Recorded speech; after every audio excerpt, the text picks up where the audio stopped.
I used to believe that when someone promised to stand by you through thick and thin, they actually meant it.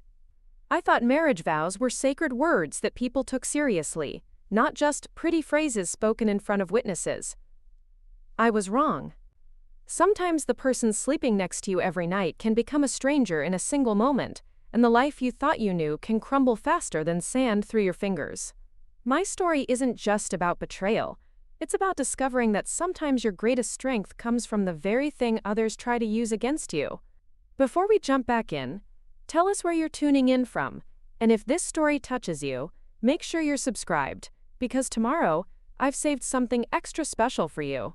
My name is Maya Chen, and 3 months ago I was standing in the sterile fluorescent lighting of Denver International Airport's customs office, watching my husband of 4 years walk away from me without looking back. In his wake, he left me holding a suitcase full of stolen Thai artifacts and a heart full of questions I never thought I'd have to ask. But this story doesn't begin there. It begins much earlier, in a small apartment in Phoenix, Arizona, where a 7-year-old girl learned that sometimes the people who are supposed to protect you are the first ones to leave. I was raised by my Uncle James after my parents died in a house fire when I was 7. The official report said it was an electrical fault, a tragic accident that took both my mother and father in their sleep. I survived only because I was spending the weekend at Uncle James's apartment, something that happened regularly since he lived just across town and loved having me over to practice my Mandarin with him. Uncle James worked for the State Department, though I didn't understand what that meant when I was little. All I knew was that he traveled to faraway places with names I couldn't pronounce, brought back fascinating gifts, and spoke at least 6 languages fluently. The night he got the call about my parents, I watched his face change from the jovial uncle who had been teaching me to make dumplings to someone I barely recognized. His hands shook as he hung up the phone, and when he turned to me, his eyes were red-rimmed and distant. "Maya, sweetheart," he said in that careful voice adults use when they're about to change your world forever, "something has happened to your mom and dad. We need to talk." I don't remember much about the funeral or the weeks that followed. What I do remember is Uncle James sitting me down in his small but immaculately organized living room, surrounded by artifacts from his travels, and explaining that I would be living with him now. He was 28 then, unmarried, and had never planned to raise a child. But he looked at me with such fierce determination that even at 7, I could sense he was making me a promise that went deeper than words. "Your parents would have wanted you to see the world, Maya," he told me one evening as we looked through photo albums of his diplomatic postings. "They always talked about traveling with you when you got older, showing you that there's so much more beyond Phoenix. I'm going to make sure that happens. I'm going to make sure you understand that being different, speaking multiple languages, knowing about other cultures, that's not something to hide from. That's your superpower." Uncle James kept that promise in ways I couldn't have imagined. When other kids my age were struggling with basic Spanish in high school, I was already fluent in Mandarin and picking up Thai from the families Uncle James had befriended during his posting in Bangkok.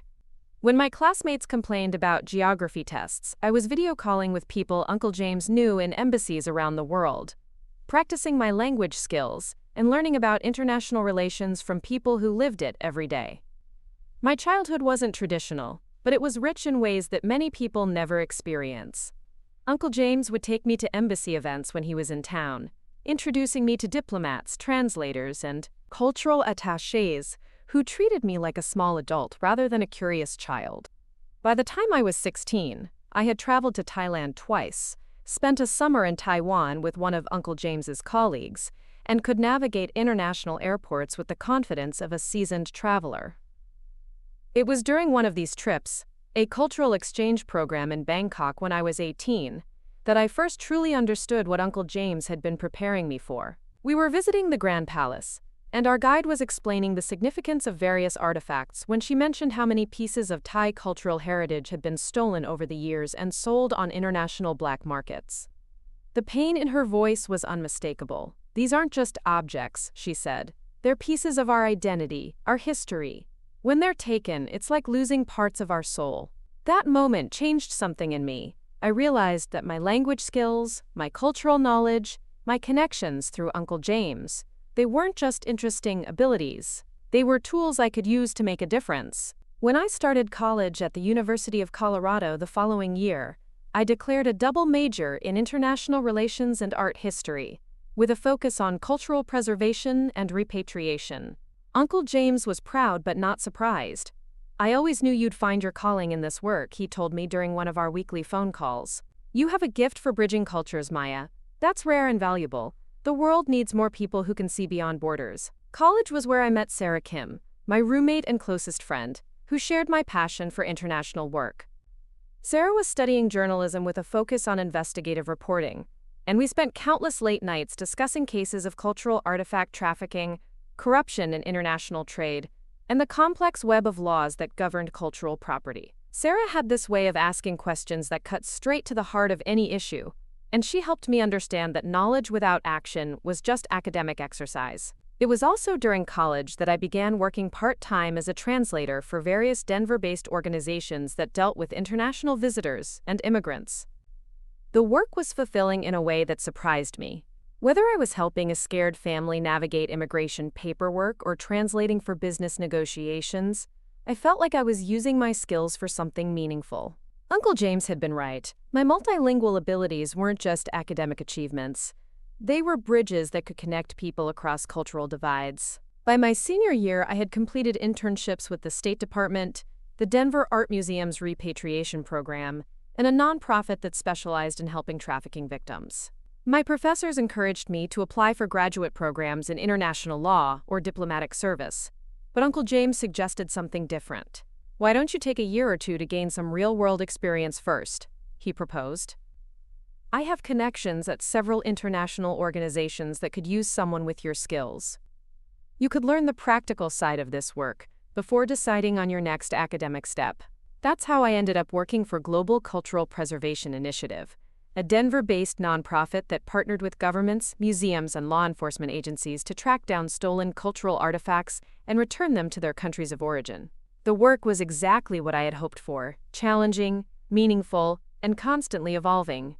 I specialized in Southeast Asian artifacts, using my Thai language skills and cultural knowledge to build relationships with officials in Thailand, Cambodia, and Vietnam. The job also came with an unexpected benefit. Due to the sensitive nature of our work and our partnerships with various governments, all GCPI employees were granted diplomatic courier status, which provided certain legal protections when we traveled internationally with recovered artifacts or sensitive documents. Uncle James explained that this status was similar to what embassy staff enjoyed: not full diplomatic immunity, but significant legal protections that recognized the international importance of our work. I remember the day I received my diplomatic identification card, a small but significant piece of plastic that represented years of education, cultural knowledge, and professional development. It felt like a culmination of everything Uncle James had taught me about the importance of international cooperation and cultural understanding.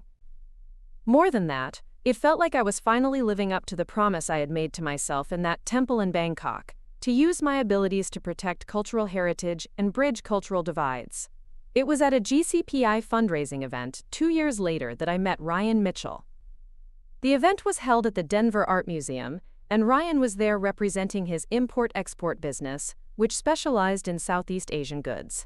He was tall, with sandy brown hair and an easy smile that made conversation feel effortless. What initially caught my attention wasn't his appearance, though. It was the intelligent questions he asked about our work and his apparent genuine interest in cultural preservation.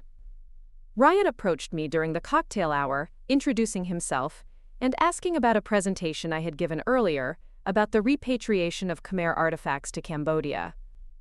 His questions were thoughtful and specific, showing that he had been paying attention not just to the general concepts, but to the nuanced challenges involved in international cultural work. "I have to admit," he said with a self-deprecating laugh, "most of what I know about Southeast Asian culture comes from business trips and trying not to offend my suppliers. But listening to you tonight, I realize there's so much more depth to these issues than I ever considered. How did you develop such expertise in this area?" I found myself telling him about Uncle James, my childhood travels, and my passion for cultural preservation. Ryan listened with the kind of focused attention that made me feel like my work mattered, Like the years I had spent learning languages and building cultural knowledge were genuinely impressive, rather than just academic curiosities.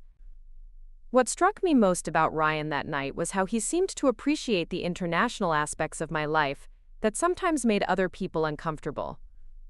When I mentioned traveling alone to Thailand for work, he didn't express concern about safety or suggest that such travel was unusual for a woman. When I spoke about the complexity of international law regarding cultural property, he asked follow-up questions that showed he was trying to understand rather than just being polite. By the end of the evening, Ryan had asked for my number, and I had agreed to meet him for coffee the following week. There was something refreshing about talking to someone who seemed genuinely interested in my work rather than intimidated by it. Too many of the men I had dated in college and afterwards seemed to view my language skills, international experience, and diplomatic connections as either exotic novelties or threatening complications. Ryan was the first person who made me feel like these aspects of my identity were simply part of who I was, neither more nor less important than any other part of my personality. Our first official date was at a small Thai restaurant in downtown Denver, and I was impressed that Ryan had chosen it specifically because he wanted to experience the food I had told him about from my travels. He asked the server to recommend dishes he hadn't tried before, and listened carefully when I explained the cultural significance of certain ingredients and preparation methods. It wasn't performative. He seemed genuinely curious about learning something new. Over the following months, Ryan became a regular part of my life in a way that felt natural and unforced. He attended GCPI events when his schedule allowed, often bringing thoughtful questions about our latest projects. He remembered details about my work that even some of my closer friends forgot, and he made an effort to understand the complexities of international cultural law even though preparing and narrating this story took us a lot of time, so if you are enjoying it, subscribe to our channel, it means a lot to us. Now back to the story. Had no direct relation to his own business. Ryan's import business, Mitchell Global Trading, specialized in furniture, textiles, and decorative items from Thailand, Vietnam, and Indonesia. He had built relationships with artisan workshops and small manufacturers over several years of travel, and his approach to business seemed to align with many of the values I held about cultural respect and fair trade. He spoke often about ensuring that the artisans he worked with were fairly compensated and that their traditional techniques were preserved rather than mechanized for mass production. The more I learned about Ryan's business, the more I respected his approach. He had spent significant time in the communities where his suppliers lived, learning about traditional crafting techniques and building personal relationships, rather than simply negotiating the lowest prices. He showed me photos from his trips, pictures of him learning to weave with master craftspeople, sharing meals with families who had been creating beautiful textiles for generations, participating in local festivals and ceremonies. It was clear that Ryan's connection to Southeast Asia was different from mine. His was primarily business-focused while mine was cultural and diplomatic. But our shared appreciation for the region created a strong foundation for our relationship.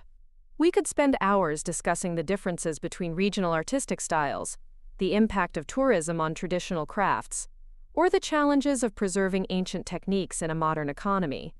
Uncle James liked Ryan immediately, which surprised me because Uncle James was typically reserved around people I dated. But something about Ryan's genuine interest in cultural issues and his respectful questions about diplomatic work seemed to earn Uncle James's approval. During one dinner at Uncle James's apartment, I watched Ryan ask thoughtful questions about Uncle James's years in Bangkok, and I could see my uncle relaxing in a way that told me he was impressed by Ryan's sincerity. After dating for 18 months, Ryan proposed during a weekend trip to Aspen. It wasn't an elaborate production, just the two of us on a quiet trail, with Ryan telling me that he couldn't imagine building a future without someone who shared his appreciation for the wider world. The proposal felt right in a way that surprised me with its simplicity and sincerity. Uncle James was delighted by our engagement, and he took a more active role in wedding planning than I had expected. He wanted to ensure that our ceremony honored both my Chinese heritage and Ryan's Irish-American background, and he helped us design a celebration that felt authentically representative of both our families. The wedding was small but meaningful, with colleagues from GCPI, friends from college, Ryan's family from Oregon, and several of Uncle James's diplomatic contacts, who had become like extended family to me over the years. Our first 2 years of marriage felt like everything I had hoped for in a partnership. Ryan's business was growing steadily, and my work at GCPI was expanding into new regions and more complex cases. We traveled together when possible, combining my work trips with opportunities for Ryan to visit suppliers or explore new markets. I loved watching him experience places through my cultural knowledge, and he seemed to genuinely appreciate having a travel companion who could navigate international customs, translate when needed, and provide historical context for the places we visited. Ryan was supportive of my work in ways that went beyond just tolerance. When I had to travel on short notice for urgent repatriation cases, he adjusted his schedule without complaint. When I brought work stress home, he listened carefully and asked questions that helped me think through complex diplomatic challenges. When GCPI hosted international visitors, Ryan often volunteered to help with logistics or translation, and he developed genuine friendships with several of my colleagues from other countries. For a while, it felt like we had built exactly the kind of life I had always imagined for myself, one that honored my international background while creating space for genuine partnership and shared values. Ryan seemed to understand that my work wasn't just a job, but a calling that connected to my deepest sense of purpose and identity. He never asked me to choose between our relationship and my career, and he seemed genuinely proud of the recognition I was receiving for my work in cultural preservation. But somewhere during our 3rd year of marriage, something began to shift. At first, the changes were subtle. Ryan seemed more stressed about business challenges, more focused on financial concerns, and less interested in the details of my work that had once fascinated him. He still attended GCPI events, but his questions became more perfunctory, and he seemed distracted during conversations about my projects. I initially attributed these changes to the normal stresses of building a business and adjusting to married life. Ryan's import company was facing increased competition from larger firms, and several of his longtime supplier relationships had become strained due to economic pressures in Southeast Asia. It made sense that he would be preoccupied with business challenges, and I tried to be supportive while giving him space to work through the difficulties. But the distance between us continued to grow in ways that were harder to explain. Ryan began traveling more frequently for business, often on trips that seemed longer and more urgent than his previous travel patterns. When he returned from these trips, he was frequently exhausted and uncommunicative, brushing off my questions about how the meetings had gone or what he had learned from suppliers. More concerning to me was the way Ryan began responding to my work, where he had once asked detailed questions about repatriation cases or diplomatic challenges. He now seemed impatient with discussions of international law or cultural preservation. When I mentioned complex cases involving artifact trafficking, he would change the subject or make dismissive comments about the impracticality of trying to track down stolen items. The shift was gradual enough that I initially convinced myself I was imagining it. Marriage required adjustments, and it was natural that the intense focus we had once given to each other's work would evolve into something more balanced. But by our 4th year of marriage, I couldn't ignore the feeling that Ryan was pulling away from the very aspects of my identity that had initially drawn us together. It was around this time that Ryan began mentioning Derek Walsh more frequently. Derek was apparently a business consultant who specialized in helping import companies expand their operations and improve their profit margins. According to Ryan, Derek had impressive credentials and connections throughout Southeast Asia that could help Mitchell Global Trading compete with larger firms. I met Derek for the first time at a dinner party Ryan hosted for several business associates. Derek was charming in an aggressive way that immediately made me uncomfortable. He asked probing questions about my work at GCPI, but his interest felt calculated rather than genuine. When I mentioned the legal complexities involved in cultural repatriation, Derek made jokes about bureaucratic red tape and government inefficiency that felt dismissive of everything I worked toward. What troubled me most about Derek was the way Ryan seemed to defer to his opinions, even when those opinions contradicted values Ryan had previously expressed. When Derek made crude comments about the naivety of trying to return artifacts to countries that couldn't properly protect them, Ryan laughed rather than defending the principles of cultural preservation he had once claimed to respect. After the dinner party, I told Ryan that I found Derek's attitude troubling, particularly his dismissive comments about international law and cultural heritage protection. Ryan brushed off my concerns, saying that Derek's business experience was valuable, even if his personal opinions were sometimes crude. He's helping me understand how to be more competitive in a tough market, Ryan explained. I don't have to agree with everything he says to benefit from his expertise, but over the following months, I noticed that Derek's influence on Ryan extended beyond business strategy. Ryan began expressing skepticism about international regulations, complaining about the bureaucratic obstacles that made importing more difficult and expensive. He started making comments about the inefficiency of government oversight and the unfairness of regulations that favored larger companies with more resources to navigate complex legal requirements. These changes in Ryan's attitude began affecting our relationship in more direct ways. When I brought work stress home, Ryan seemed less interested in listening and more focused on pointing out the futility of trying to enforce international cultural protection laws. When I celebrated successes in repatriation cases, Ryan's responses felt perfunctory rather than genuinely supportive. The distance between us reached a crisis point during a conversation about a major case I was working on involving stolen Khmer sculptures.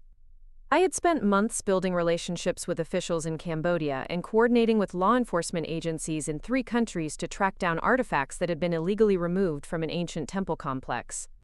The case represented exactly the kind of work I was most passionate about, using my cultural knowledge and diplomatic connections to return irreplaceable heritage items to their rightful home.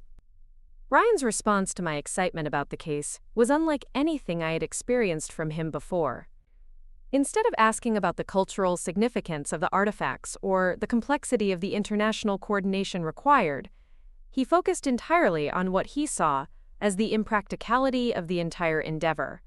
"Maya," he said with obvious frustration, "do you really think this makes any difference? You spend months tracking down a few statues, and meanwhile there are thousands of similar items being traded every day. You're trying to empty the ocean with a teaspoon."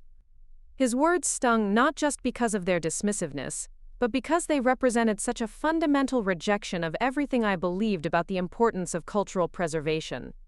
This wasn't just skepticism about my specific case. It was a denial of the value of my entire professional mission. I tried to explain why individual cases mattered, how each successful repatriation created precedents that strengthened international law and encouraged greater cooperation between countries. But Ryan seemed uninterested in understanding my perspective. Instead, he continued to focus on what he saw as the futility of fighting against market forces and the naivete of believing that governments and international organizations could effectively protect cultural heritage. That conversation marked a turning point in our relationship, though I didn't fully understand it at the time.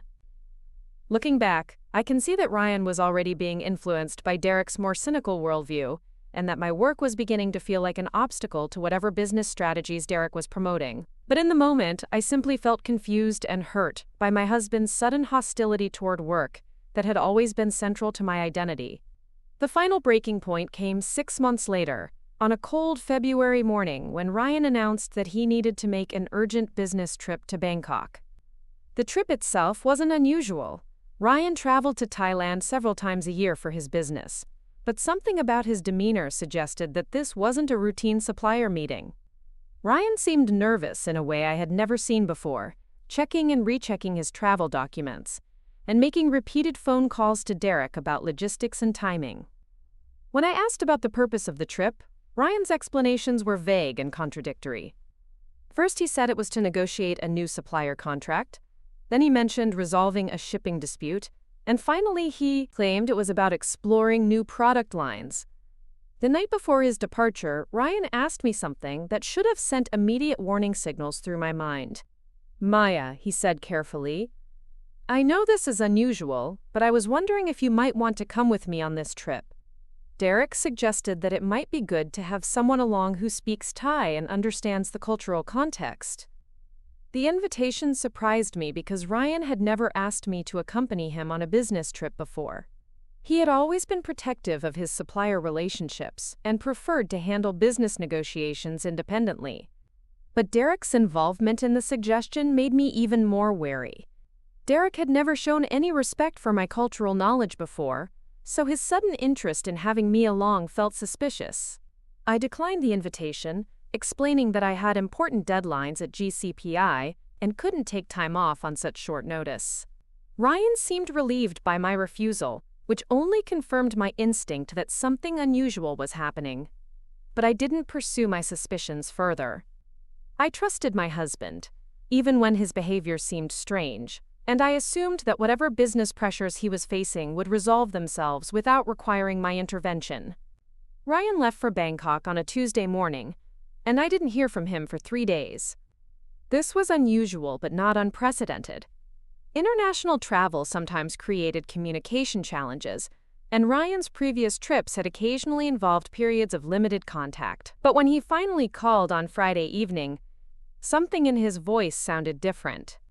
He seemed rushed and distracted, giving me minimal information about his meetings and deflecting my questions about when he planned to return. "I'm going to need to extend the trip by a few days," he told me. "Some complications have come up that require additional meetings. I'll call you when I have a better sense of the timeline." The call ended abruptly, leaving me with a growing sense of unease that I couldn't entirely explain.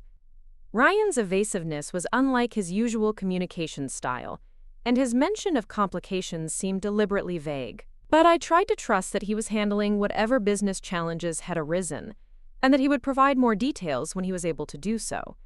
It wasn't until the following Tuesday, exactly a week after Ryan's departure, that I understood the true nature of his trip to Bangkok. I was working late at the GCPI office when I received a call from Agent Rodriguez at the Denver Office of Homeland Security Investigations. Agent Rodriguez explained that they had been tracking a suspected cultural artifact trafficking network with connections to several import businesses in Colorado, and that my name had come up in their investigation due to my work with GCPI. At first, I assumed they wanted my professional expertise to help identify stolen artifacts or navigate international repatriation procedures.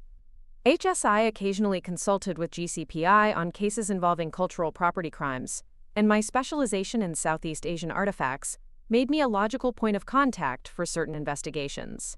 But Agent Rodriguez's questions quickly revealed that my involvement in their investigation was more personal than professional. They wanted to know about Ryan's recent travel patterns, his business relationships, and any unusual changes in his behavior or financial situation. They asked whether I had any knowledge of his connections to Derek Walsh or his recent trips to Thailand. As Agent Rodriguez continued asking questions, a terrible understanding began to form in my mind. Ryan wasn't just facing routine business challenges. He was involved in something illegal that threatened everything I had worked toward in my career. The artifact trafficking network HSI was investigating apparently included import businesses that were being used to smuggle stolen cultural items out of Southeast Asia and into the United States market. Agent Rodriguez explained that they had been monitoring communications between several suspects, including Derek Walsh, and that Ryan's name had appeared in conversations about upcoming shipments and transportation logistics. They believed that Ryan was returning from Bangkok with items that had been illegally removed from protected archaeological sites, and that these items were being smuggled into the United States through his legitimate import business.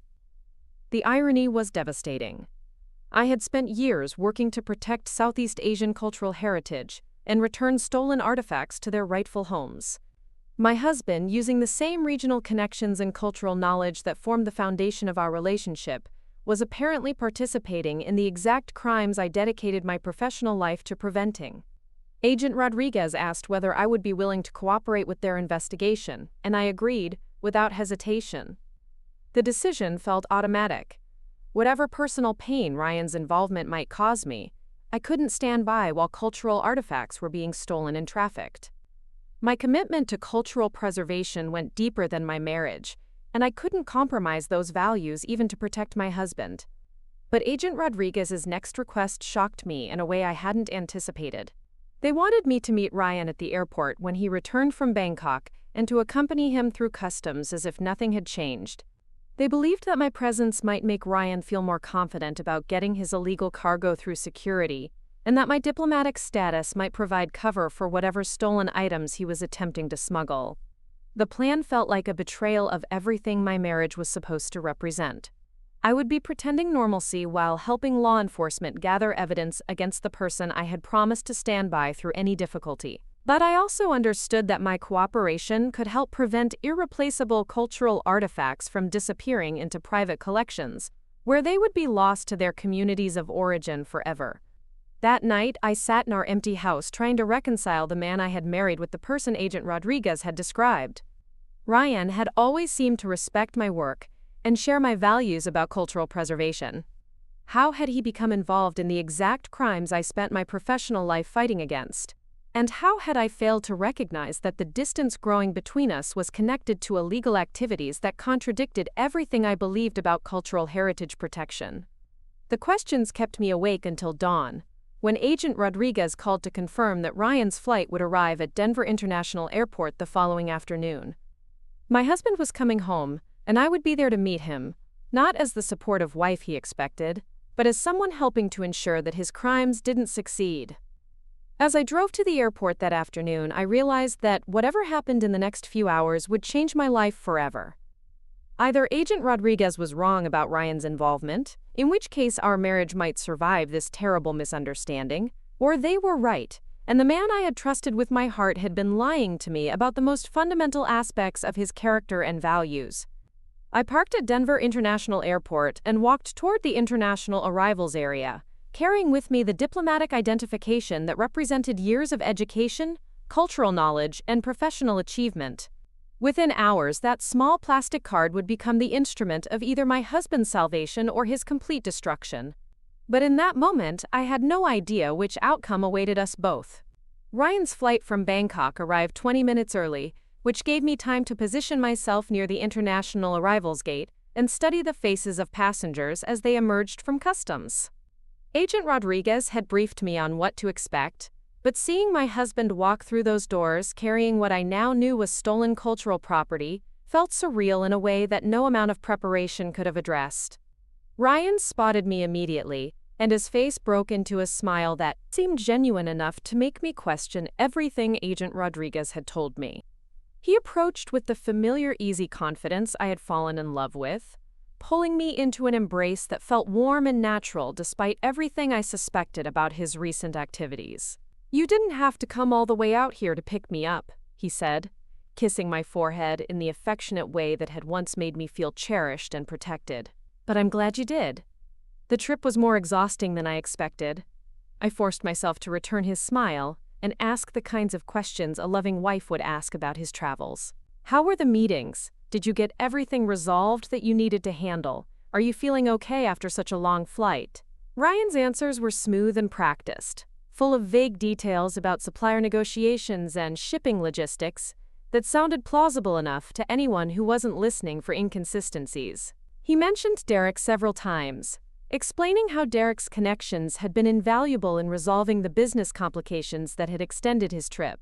As we walked toward baggage claim, I noticed that Ryan was carrying a large leather briefcase that I didn't remember him taking on the trip. When I asked about it, he explained casually that it contained documents from his meetings and some samples of new products he was considering importing.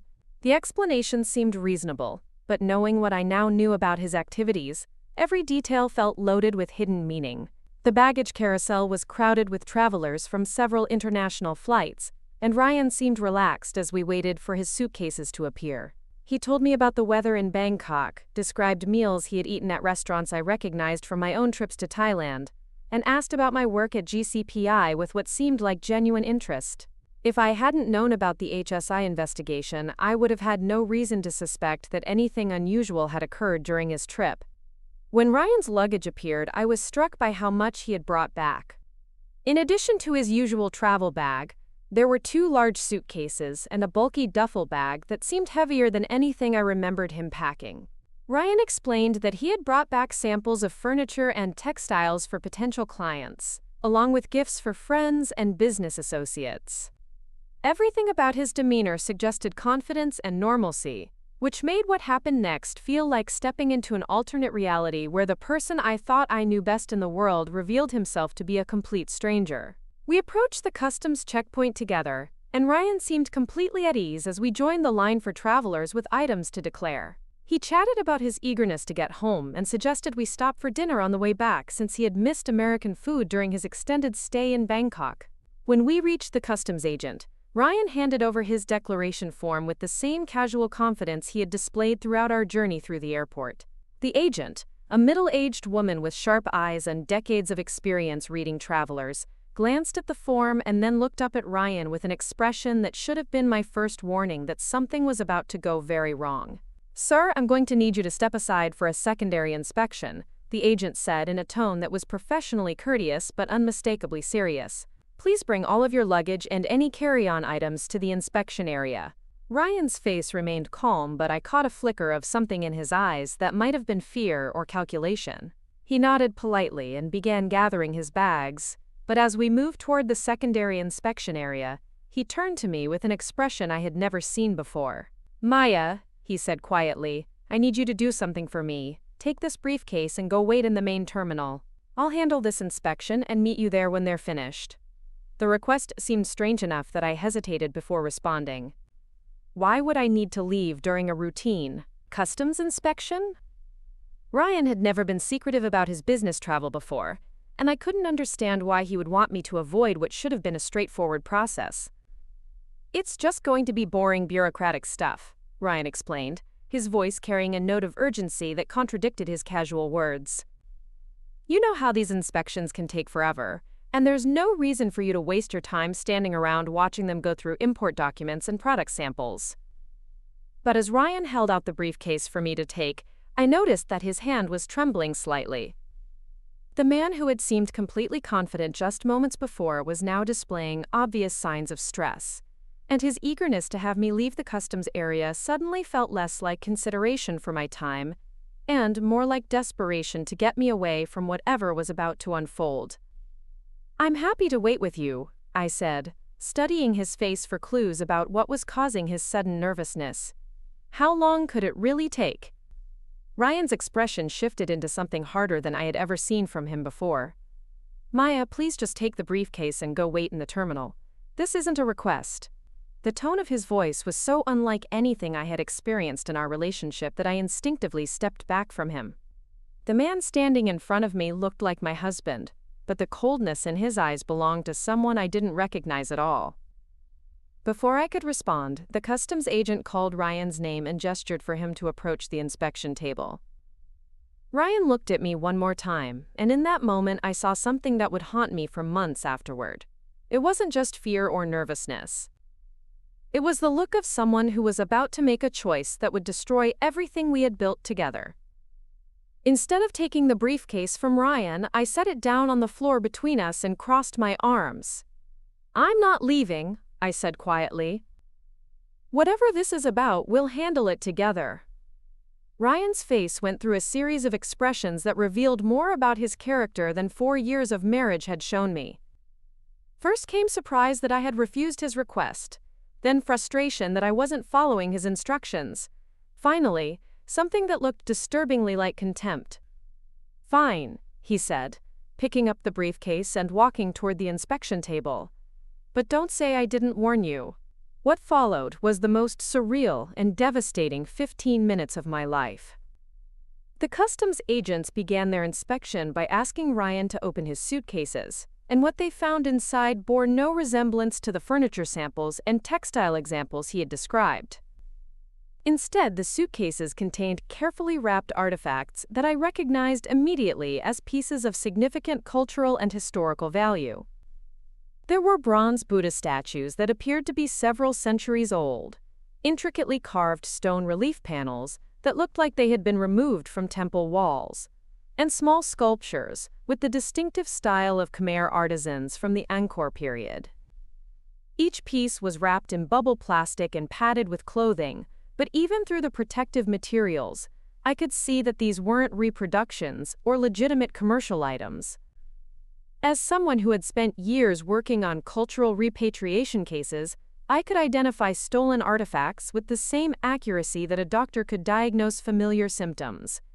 The patina on the bronze pieces, the wear patterns on the stone carvings, the specific artistic details that marked these items as authentic ancient works.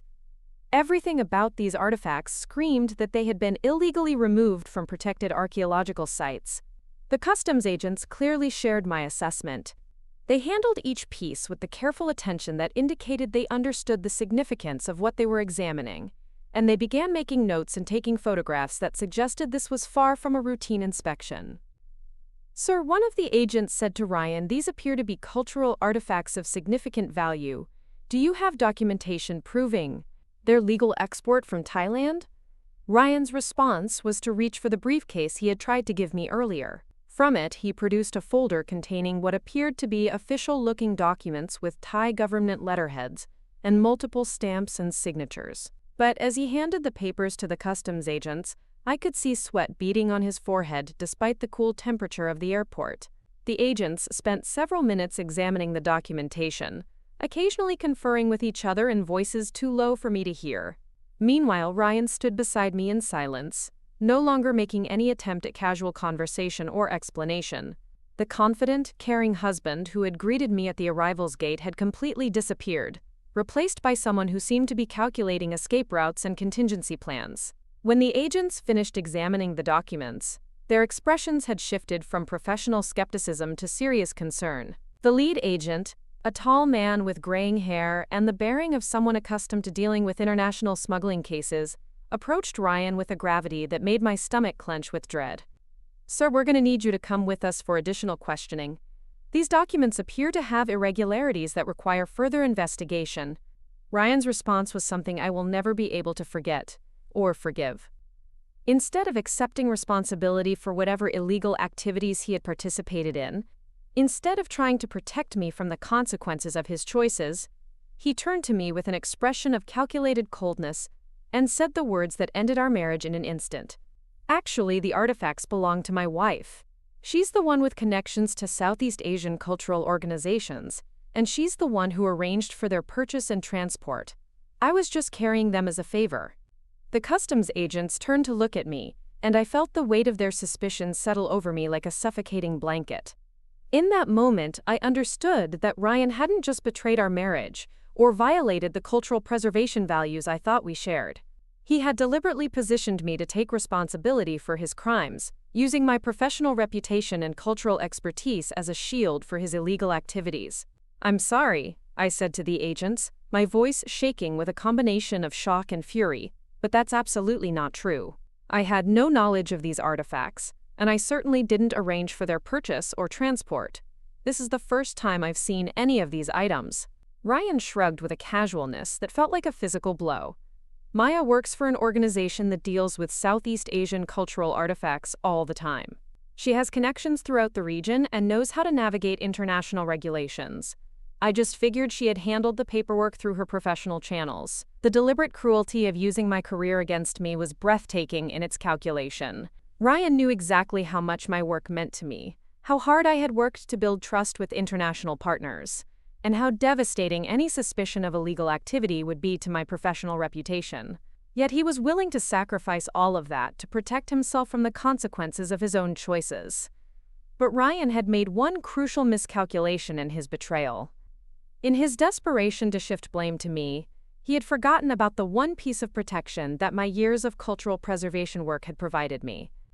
As the customs agents began asking me questions about my professional background and my connections to Southeast Asian cultural organizations, I realized that I possessed something Ryan apparently knew nothing about despite 4 years of marriage. "Ma'am," one of the agents asked, "what exactly is your professional relationship to cultural artifact importation?" "I work for Global Cultural Preservation Initiative," I explained, trying to keep my voice steady despite the surreal nature of the situation. "We specialize in repatriating stolen cultural artifacts to their countries of origin. My work involves coordinating with international law enforcement agencies and government cultural ministries to track down and return items that have been illegally removed from archaeological sites." The agent made notes as I spoke, but I could see confusion in his expression as he tried to reconcile my professional background with Ryan's accusations. If I specialized in returning stolen artifacts to their home countries, why would I be involved in smuggling them into the United States? "Ma'am," the agent continued, Do you have any identification that confirms your professional status and your authorization to handle cultural artifacts? For the first time since Ryan had tried to throw me under the bus, I felt a spark of something other than devastation. I reached into my purse and pulled out the diplomatic identification card that represented years of education, cultural knowledge, and professional achievement. The small plastic card that Uncle James had helped me understand the significance of, the credential that I had earned through my work with international organizations and my partnerships with foreign governments. I handed the card to the customs agent and watched as his expression changed from suspicion to surprise to something approaching respect. He showed the card to his colleague, and I could see them having a quiet conversation about the implications of what they were seeing. "Ma'am," the lead agent said after examining my identification, "you're listed here as having diplomatic career status through your work with international cultural preservation organizations. Is that correct?" "Yes," I confirmed, feeling strength returning to my voice for the first time since Ryan's betrayal. "My organization works directly with foreign governments on cultural repatriation cases, and my status provides legal protections for the sensitive international work we do." Ryan's face had gone pale as he listened to this exchange, and I realized that despite 4 years of marriage, he had never fully understood the legal protections that came with my professional status. He had known that I worked for an international organization and that I traveled frequently for repatriation cases. But he had apparently never grasped that my work came with diplomatic credentials that provided significant legal immunity. The customs agent spent several minutes conferring with supervisors and making phone calls to verify my status and the scope of protections it provided. Meanwhile, Ryan stood beside me in increasingly obvious distress, as he began to understand that his plan to shift blame to me was not going to succeed. When the agents returned, their approach to the situation had changed completely. They treated me with the professional courtesy due to someone with diplomatic status, while Ryan was clearly now their primary focus as a suspected smuggler of stolen cultural artifacts. "Mrs. Mitchell," the lead agent said, "based on your professional credentials and your diplomatic status, we have no reason to detain you or question you further about these artifacts. However, we do need to ask if you have any information that might help us understand how these items came to be in your husband's possession." The question hung in the air between us, and I felt the weight of a choice that would determine not just my future but Ryan's as well. I could protect the man who had just tried to destroy my career and my reputation to save himself. Or I could tell the truth about what I knew and let justice take its course. I looked at Ryan, searching his face for any sign of remorse or recognition of what he had done to our marriage. Instead, I saw only calculation and desperation, the expression of someone who was still looking for ways to escape responsibility for his actions. I told the customs agents about Agent Rodriguez and the HSI investigation, about Derek Walsh's influence on Ryan's business practices, and about the suspicious changes in Ryan's behavior that had led me to cooperate with law enforcement. I explained that I had come to the airport specifically to help gather evidence against the artifact trafficking network that Ryan had apparently joined. As I spoke, I watched Ryan's expression change from desperate hope to bitter resignation. He finally understood that the wife he had tried to sacrifice to protect himself was not going to be his salvation. The cultural expertise and international connections he had attempted to use as a weapon against me were exactly what would ensure that his crimes didn't go unpunished. The customs agents arrested Ryan that afternoon in the Denver International Airport Customs Office. As they led him away in handcuffs, he looked back at me one final time, and I saw in his eyes a mixture of rage and disbelief that I had chosen justice over loyalty to him. Standing alone in that customs office, surrounded by the stolen artifacts that represented everything I had spent my career fighting against, I felt like my entire world had collapsed. The man I had trusted with my heart had revealed himself to be exactly the kind of criminal I dedicated my professional life to stopping. Worse, he had been willing to destroy my career and my reputation to protect himself from the consequences of choices I had never known he was making. Agent Rodriguez arrived at the airport within an hour of Ryan's arrest, and he helped me navigate the immediate aftermath of what had happened. The stolen artifacts would be returned to Thailand through the proper diplomatic channels. Ryan would face federal charges for cultural property trafficking, and I would need to provide detailed testimony about his activities and his connections to Derek Walsh's smuggling network. But beyond the immediate legal consequences, I faced the overwhelming task of rebuilding a life that had been built on foundations I now understood were completely false. Ryan hadn't just betrayed our marriage. He had betrayed every value I thought we shared about cultural respect, international cooperation, and the importance of protecting heritage for future generations. The drive home from the airport was the longest journey of my life. Every familiar landmark reminded me of conversations Ryan and I had shared, plans we had made, dreams we had discussed for our future together. Now all of those memories felt tainted by the knowledge that he had been living a double life, using our relationship as cover for illegal activities that directly contradicted everything I believed in. Our house felt different when I walked through the door alone. The artifacts Ryan had brought back from previous trips, which I had always assumed were legitimate purchases from authorized dealers, now looked suspicious in ways that made me question my own judgment. How many other items in our home were actually stolen cultural property? How long had Ryan been involved in illegal activities without my knowledge? I spent that first night sitting in our living room, trying to reconcile the man I thought I had married with the person who had abandoned me at customs with a briefcase full of stolen artifacts. Had Ryan ever really shared my values about cultural preservation, or had his interest in my work been entirely calculated? Had our entire relationship been built on lies, or had something changed along the way that transformed the man I fell in love with into someone willing to traffic in stolen heritage? The questions were overwhelming, but they were also necessary. I needed to understand not just what had happened, but how I had failed to recognize the signs of Ryan's transformation. My professional expertise in cultural preservation hadn't protected me from becoming personally involved with exactly the kind of criminal I was trained to identify and stop. Uncle James called me late that evening, having heard about Ryan's arrest through his diplomatic contacts. His voice carried a mixture of concern for my well-being and professional satisfaction that a cultural trafficking network had been disrupted. But mostly, he sounded heartbroken on my behalf. "Maya, sweetheart, I'm so sorry you had to go through this. I know how much your marriage meant to you, and I know how devastating it must be to discover that Ryan was involved in the very crimes you fight against." Uncle James offered to come to Denver immediately, but I told him I needed time to process what had happened before I could handle visitors. The betrayal felt too fresh and too complicated for me to explain to anyone else, even someone who understood my work and my values as well as Uncle James did. What I couldn't explain to Uncle James or to anyone else was the strange mixture of devastation and relief I felt about Ryan's arrest. Yes, I was heartbroken about the end of my marriage and shocked by the extent of Ryan's deception. But I was also relieved that I hadn't been forced to choose between protecting my husband and upholding the values that defined my professional identity.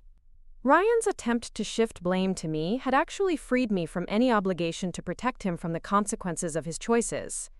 By trying to use my career as a weapon against me, he had made it clear that our marriage meant less to him than his own self-preservation. That knowledge was devastating, but it was also liberating in a way that surprised me.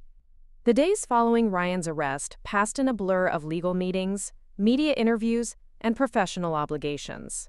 The case had attracted significant attention from cultural preservation organizations, law enforcement agencies, and academic institutions that followed international heritage protection issues. My role in exposing the trafficking network was being praised as an example of the importance of cultural expertise in law enforcement efforts. But the professional recognition felt hollow compared to the personal cost of what I had experienced. I had helped disrupt a significant artifact smuggling operation, but I had also lost my marriage and my faith in my own judgment about the people closest to me. Sarah Kim, my friend from college who had become an investigative journalist, reached out to offer both personal support and professional perspective on what had happened. Sarah had covered international crime stories for years, and she helped me understand that cultural artifact trafficking was often connected to other forms of organized criminal activity. "Maya," Sarah told me during one of our long phone conversations, "you can't blame yourself for not recognizing what Ryan was involved in. These networks are designed to use legitimate businesses and relationships as cover for illegal activities. The fact that you were in a position to expose the crimes when they came to light doesn't mean you should have recognized them earlier." Sarah's words helped, But they couldn't completely ease my sense of professional embarrassment about having been so close to criminal activity without recognizing it. How could I claim expertise in cultural preservation if I couldn't identify trafficking activities happening in my own home? The answer, I eventually realized, was that expertise in cultural preservation didn't automatically translate to expertise in recognizing personal deception. Ryan's betrayal was devastating precisely because it exploited the trust that marriages are supposed to be built on. No amount of professional training could have prepared me for the possibility that my own husband would use our relationship as cover for the very crimes I dedicated my career to fighting. Derek Walsh was arrested 3 weeks after Ryan, as part of a coordinated law enforcement operation that targeted the entire trafficking network they had been involved with. The investigation revealed that Derek had been recruiting import business owners throughout the American West, using their legitimate trade relationships in Southeast Asia as cover for smuggling stolen artifacts into the United States market. According to the evidence that emerged during the investigation, Ryan had initially resisted Derek's attempts to involve him in illegal activities. But financial pressures on his business, combined with Derek's promises of quick profits and assurances that the risks were minimal, had eventually worn down his resistance. The timeline of Ryan's involvement suggested that his transformation had begun during our 3rd year of marriage, around the time I had noticed changes in his attitude toward my work and his increasing focus on business pressures. Derek had apparently spent months grooming Ryan for involvement in the trafficking network, gradually introducing him to the idea that international cultural protection laws were obstacles to legitimate business rather than important safeguards for heritage preservation. Understanding the progression of Ryan's involvement helped explain some of the changes I had observed in his behavior, but it didn't excuse his ultimate choice to participate in criminal activities or his willingness to sacrifice me to protect himself. Even if Derek had manipulated Ryan into joining the trafficking network, Ryan had made the conscious decision to abandon me at customs with stolen artifacts and to blame me for crimes I had never committed. The legal proceedings against Ryan and Derek stretched over several months, during which I had to testify repeatedly about my observations of Ryan's changing behavior and my professional knowledge of the artifacts that had been recovered. Each court appearance forced me to relive the devastation of discovering my husband's betrayal, but it also reinforced my commitment to ensuring that stolen cultural property was returned to its rightful home. The artifacts Ryan had attempted to smuggle were eventually repatriated to Thailand through a ceremony that brought together Thai cultural officials, American law enforcement representatives, and cultural preservation advocates from several organizations. Standing in the Thai consulate in Los Angeles, watching ancient sculptures and religious objects being formally returned to their country of origin, I felt a sense of professional satisfaction that helped balance some of the personal pain of the previous months. These artifacts represent more than just artistic achievement, the Thai cultural attaché said during the repatriation ceremony. They are connections to our ancestors, our spiritual traditions, and our national identity. When they are stolen from us, we lose pieces of our soul. When they are returned, we recover not just objects but our connection to our own heritage. The attaché's words reminded me why my work in cultural preservation mattered, even when it came at significant personal cost. The artifacts Ryan had tried to smuggle weren't just valuable objects. They were irreplaceable links between contemporary Thai people and their cultural ancestors, pieces of identity that belonged in their homeland rather than in the private collections of wealthy Americans. But even as I found professional meaning in the successful repatriation of the stolen artifacts, I struggled with the broader implications of what had happened to my marriage.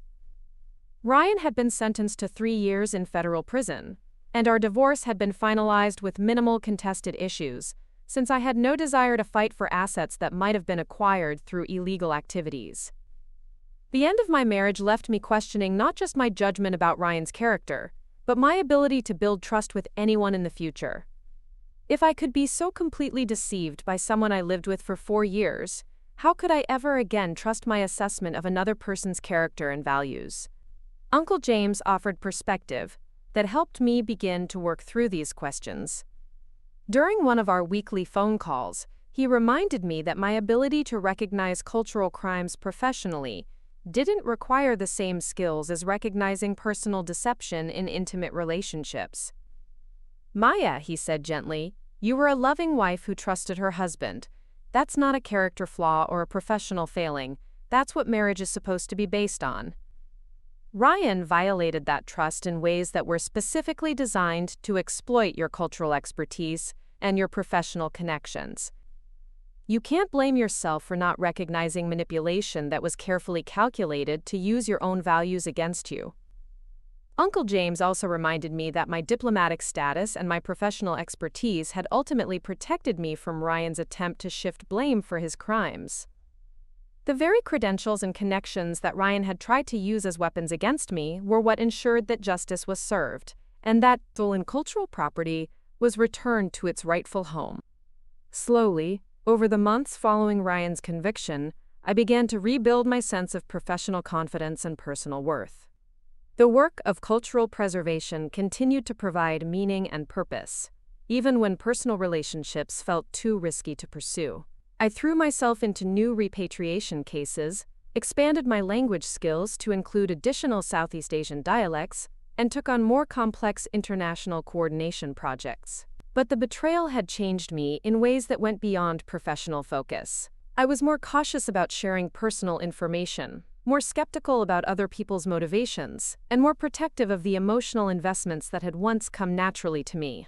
The woman who had trusted easily and loved openly had been replaced by someone who analyzed relationships with the same careful attention I gave to authenticating disputed artifacts. The transformation wasn't entirely negative. My increased skepticism made me more effective at identifying suspicious patterns in trafficking cases, and my personal experience with deception gave me better insights into how criminal networks exploited legitimate relationships. But I also missed the openness and trust that had once made personal connections feel effortless and natural. As the first anniversary of Ryan's arrest approached, I realized that I had spent an entire year focused on professional achievements, while avoiding any serious examination of what I wanted my personal life to look like going forward. The pain of betrayal had begun to fade, but it had been replaced by a protective numbness that kept me isolated from the kinds of meaningful relationships that had once been important to me. Standing in my quiet house on a snowy February evening, exactly 1 year after Ryan had departed for his final trip to Bangkok, I understood that I faced a choice about what kind of person I wanted to become in the aftermath of his betrayal. I could remain safely isolated, protected from future deception, but also cut off from the connections that made life meaningful. Or I could find ways to rebuild trust gradually, using the hard-won wisdom of my experience to make better choices about the people I allowed into my life. The choice felt overwhelming in its implications, but I also recognized that it was a luxury many people never got. My diplomatic status had protected me from legal consequences. My professional expertise had given me the tools to expose criminal activity, and my financial independence had allowed me to rebuild without depending on anyone else's support. I had survived the worst betrayal I could imagine, and I had emerged with my values intact and my professional reputation enhanced. Now I needed to decide whether survival was enough, or whether I was ready to risk building something new on the foundation of everything I had learned about trust, deception, and the complicated relationship between personal and professional identity. The snow continued falling outside my window, covering the familiar landscape of suburban Denver in pristine white that made everything look clean and full of possibility. For the first time in months, I felt ready to consider what those possibilities might include. 18 months after Ryan's conviction, I stood in the marble lobby of the United Nations headquarters in New York City, adjusting the collar of my navy blue blazer and checking my diplomatic credentials one final time before my interview. The position I was applying for represented everything I had worked toward since college: Senior Cultural Heritage Advisor for the UNESCO Art Recovery Program, a role that would coordinate international efforts to combat cultural trafficking and repatriate stolen artifacts on a global scale. The opportunity had come through Dr. Elena Vasquez, the director of UNESCO's Cultural Protection Division, who had been following my work on the Ryan Mitchell trafficking case and several high-profile repatriations I had completed in the months since his arrest. Dr. Vasquez had reached out personally to encourage my application, explaining that UNESCO needed someone with both practical field experience and the diplomatic credentials to navigate complex international negotiations. "Your background is exactly what we're looking for," Dr. Vasquez had told me during our preliminary phone conversation. "You understand the cultural significance of heritage protection. You have the language skills and regional expertise we need for Southeast Asian cases.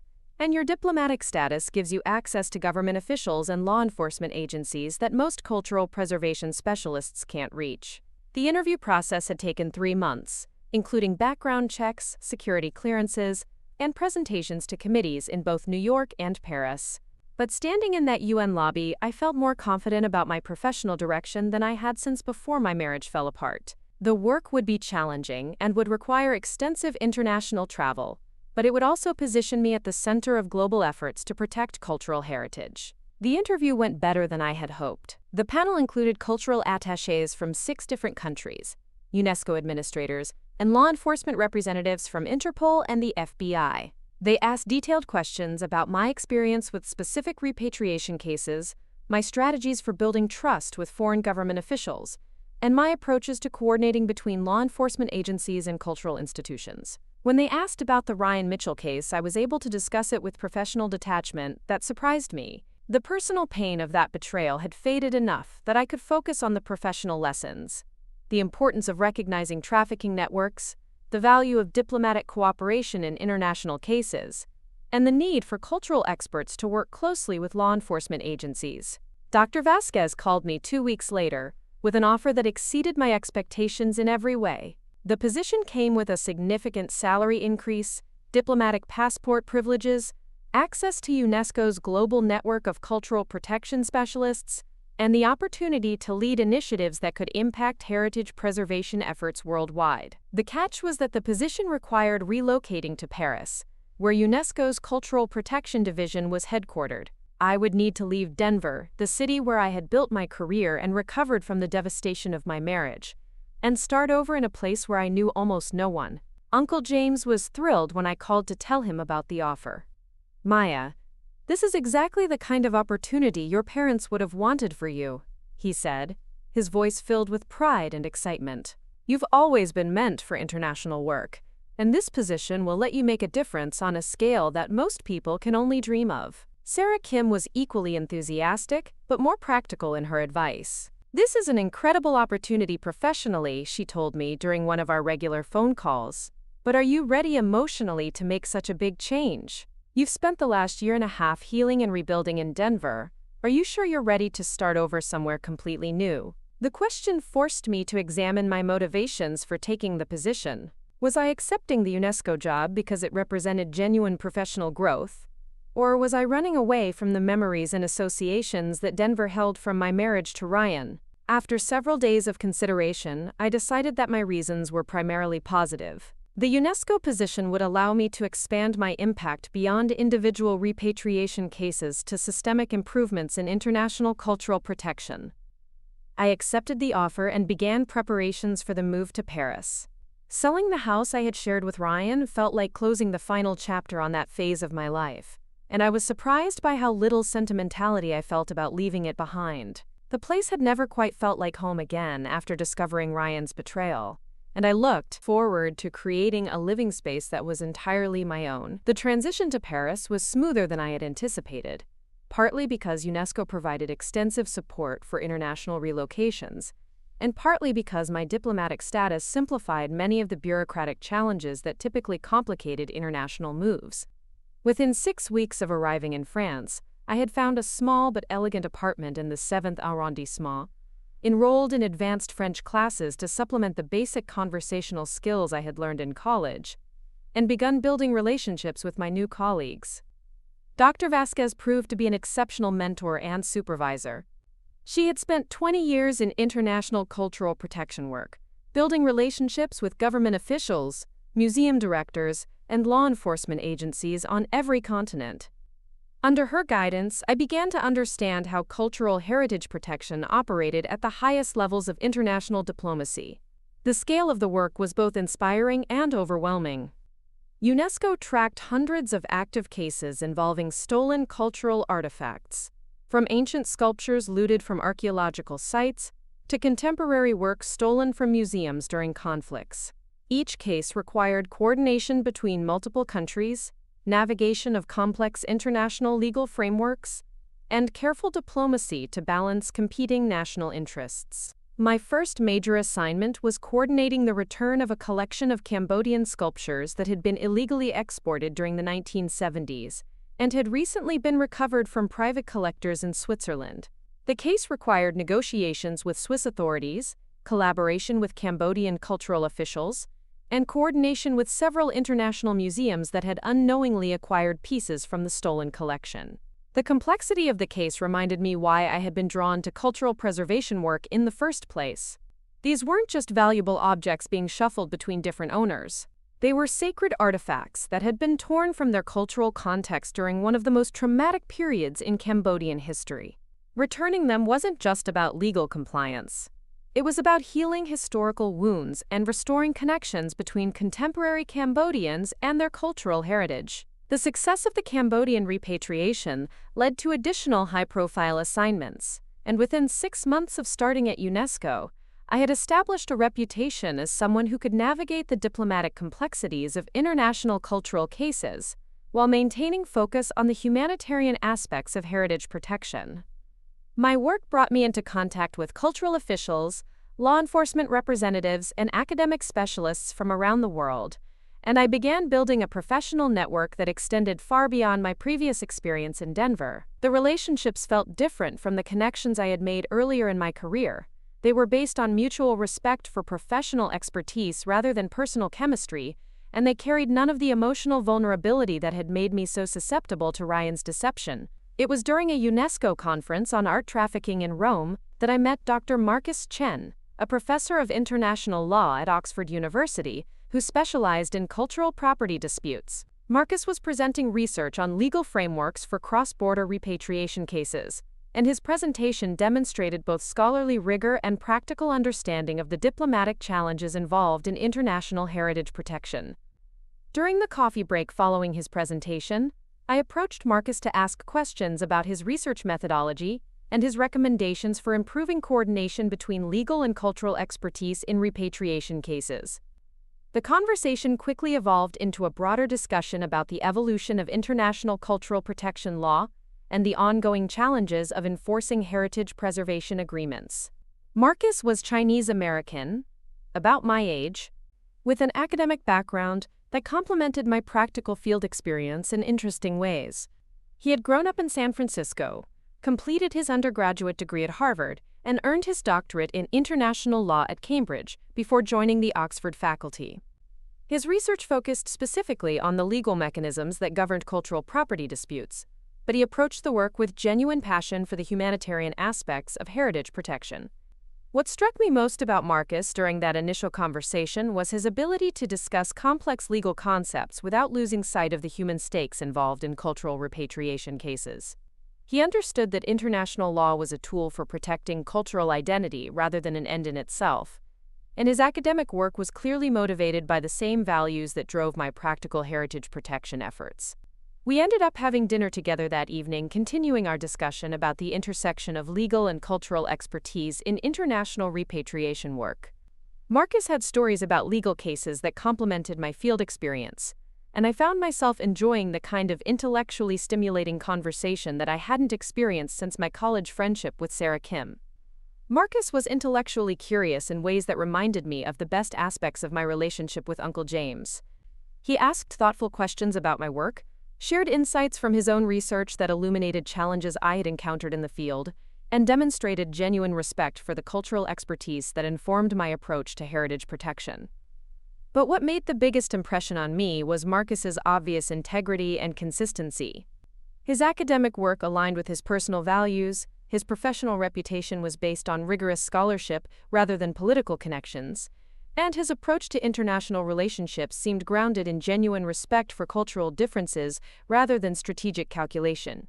After the Rome conference, Marcus and I began corresponding regularly about cases where legal and cultural perspectives intersected. He would send me drafts of academic papers for review and practical input, and I would consult with him when UNESCO cases raised complex legal questions that required scholarly analysis. The professional collaboration evolved gradually into personal friendship as we discovered shared interests beyond cultural protection work. Marcus was an accomplished cook who enjoyed exploring the culinary traditions of different cultures. He spoke fluent Mandarin and was learning Thai to better understand Southeast Asian legal systems, and he shared my love of travel for cultural exploration rather than just professional obligations. 6 months after we met in Rome, Marcus invited me to spend a weekend in Oxford, ostensibly to attend a conference on international cultural law, but really to show me the city and spend time together outside of professional contexts. I accepted the invitation with some trepidation, recognizing that our relationship was moving beyond purely professional collaboration into territory that felt both exciting and threatening. Oxford enchanted me in ways I hadn't expected.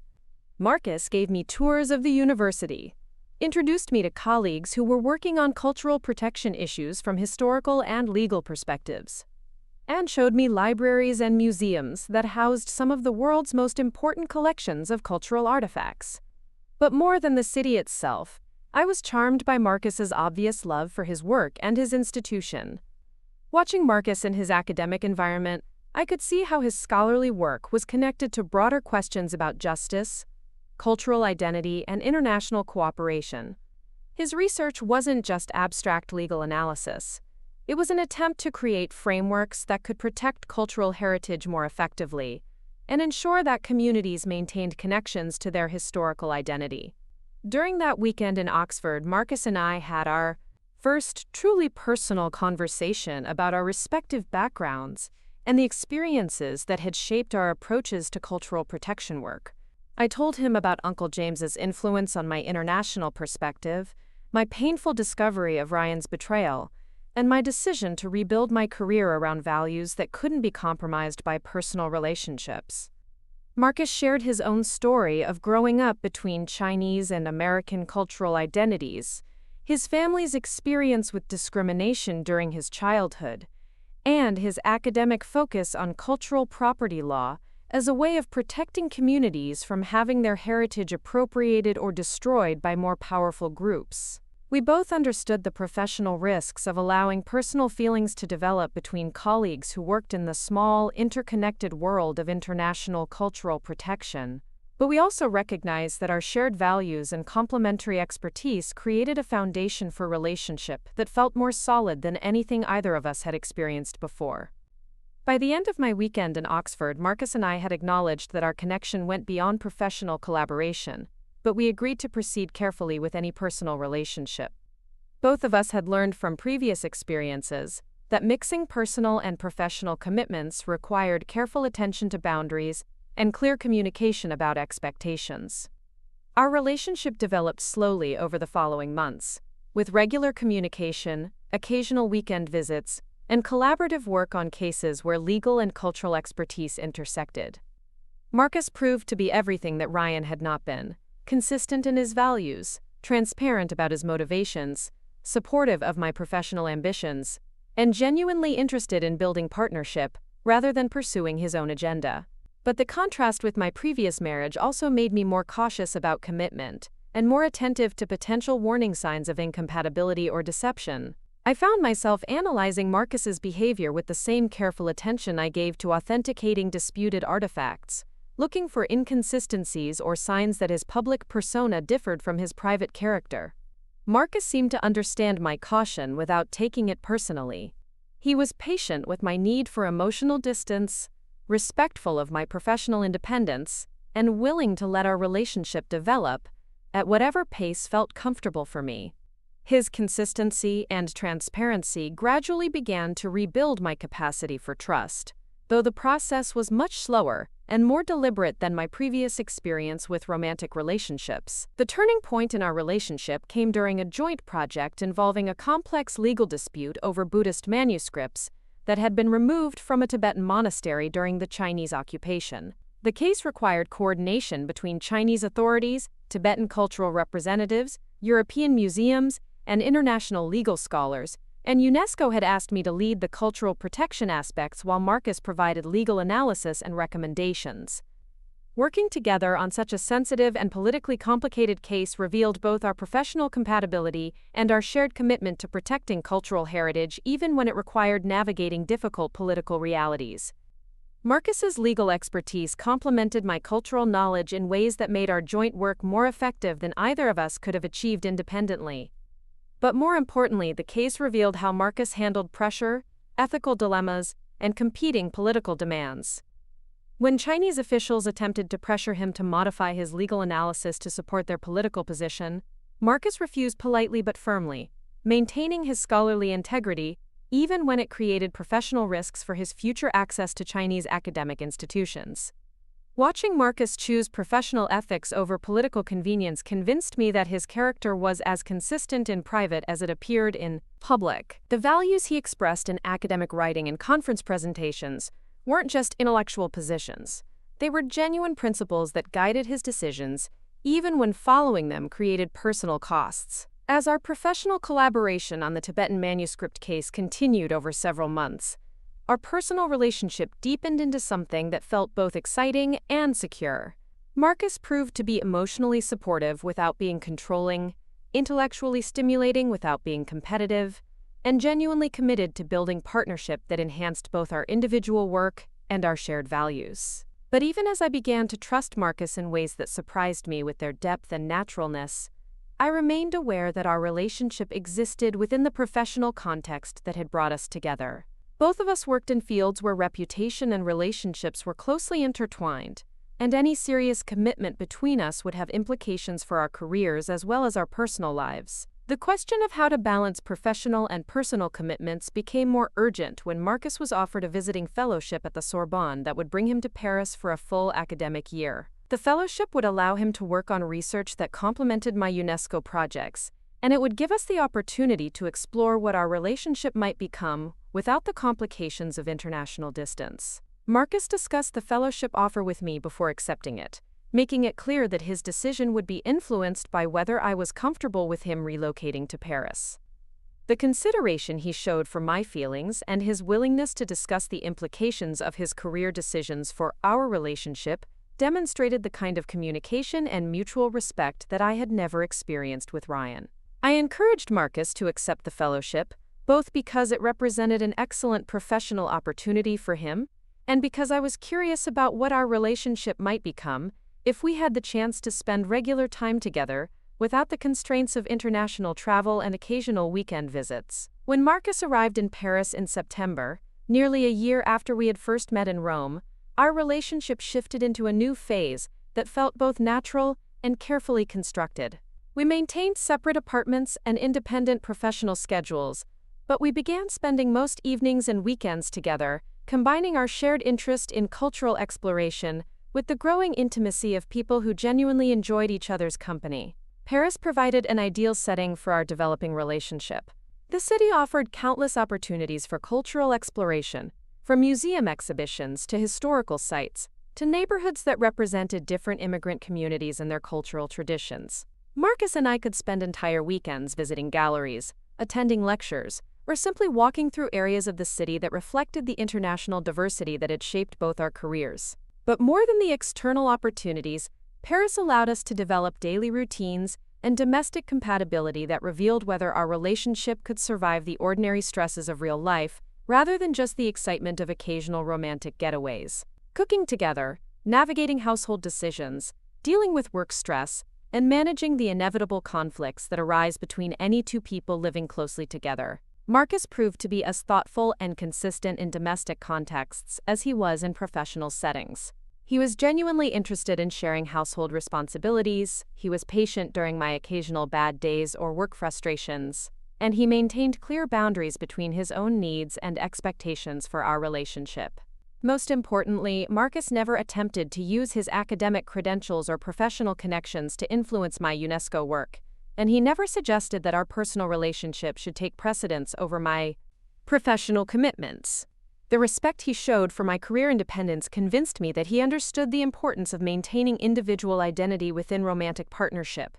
By the spring of Marcus's fellowship year, our relationship had developed into something that felt both stable and exciting. We complemented each other professionally without competing, We shared values and interests without losing individual identity, and we had built trust gradually through consistent behavior rather than dramatic romantic gestures. But our growing commitment also made me more aware of external pressures and potential complications that could affect our relationship. Both of us worked in fields where international reputation mattered, where personal relationships could create conflicts of interest, and where professional decisions often had political implications that extended beyond individual preferences. The challenges became more concrete when Dr. Vasquez approached me about a promotion opportunity that would require another international relocation.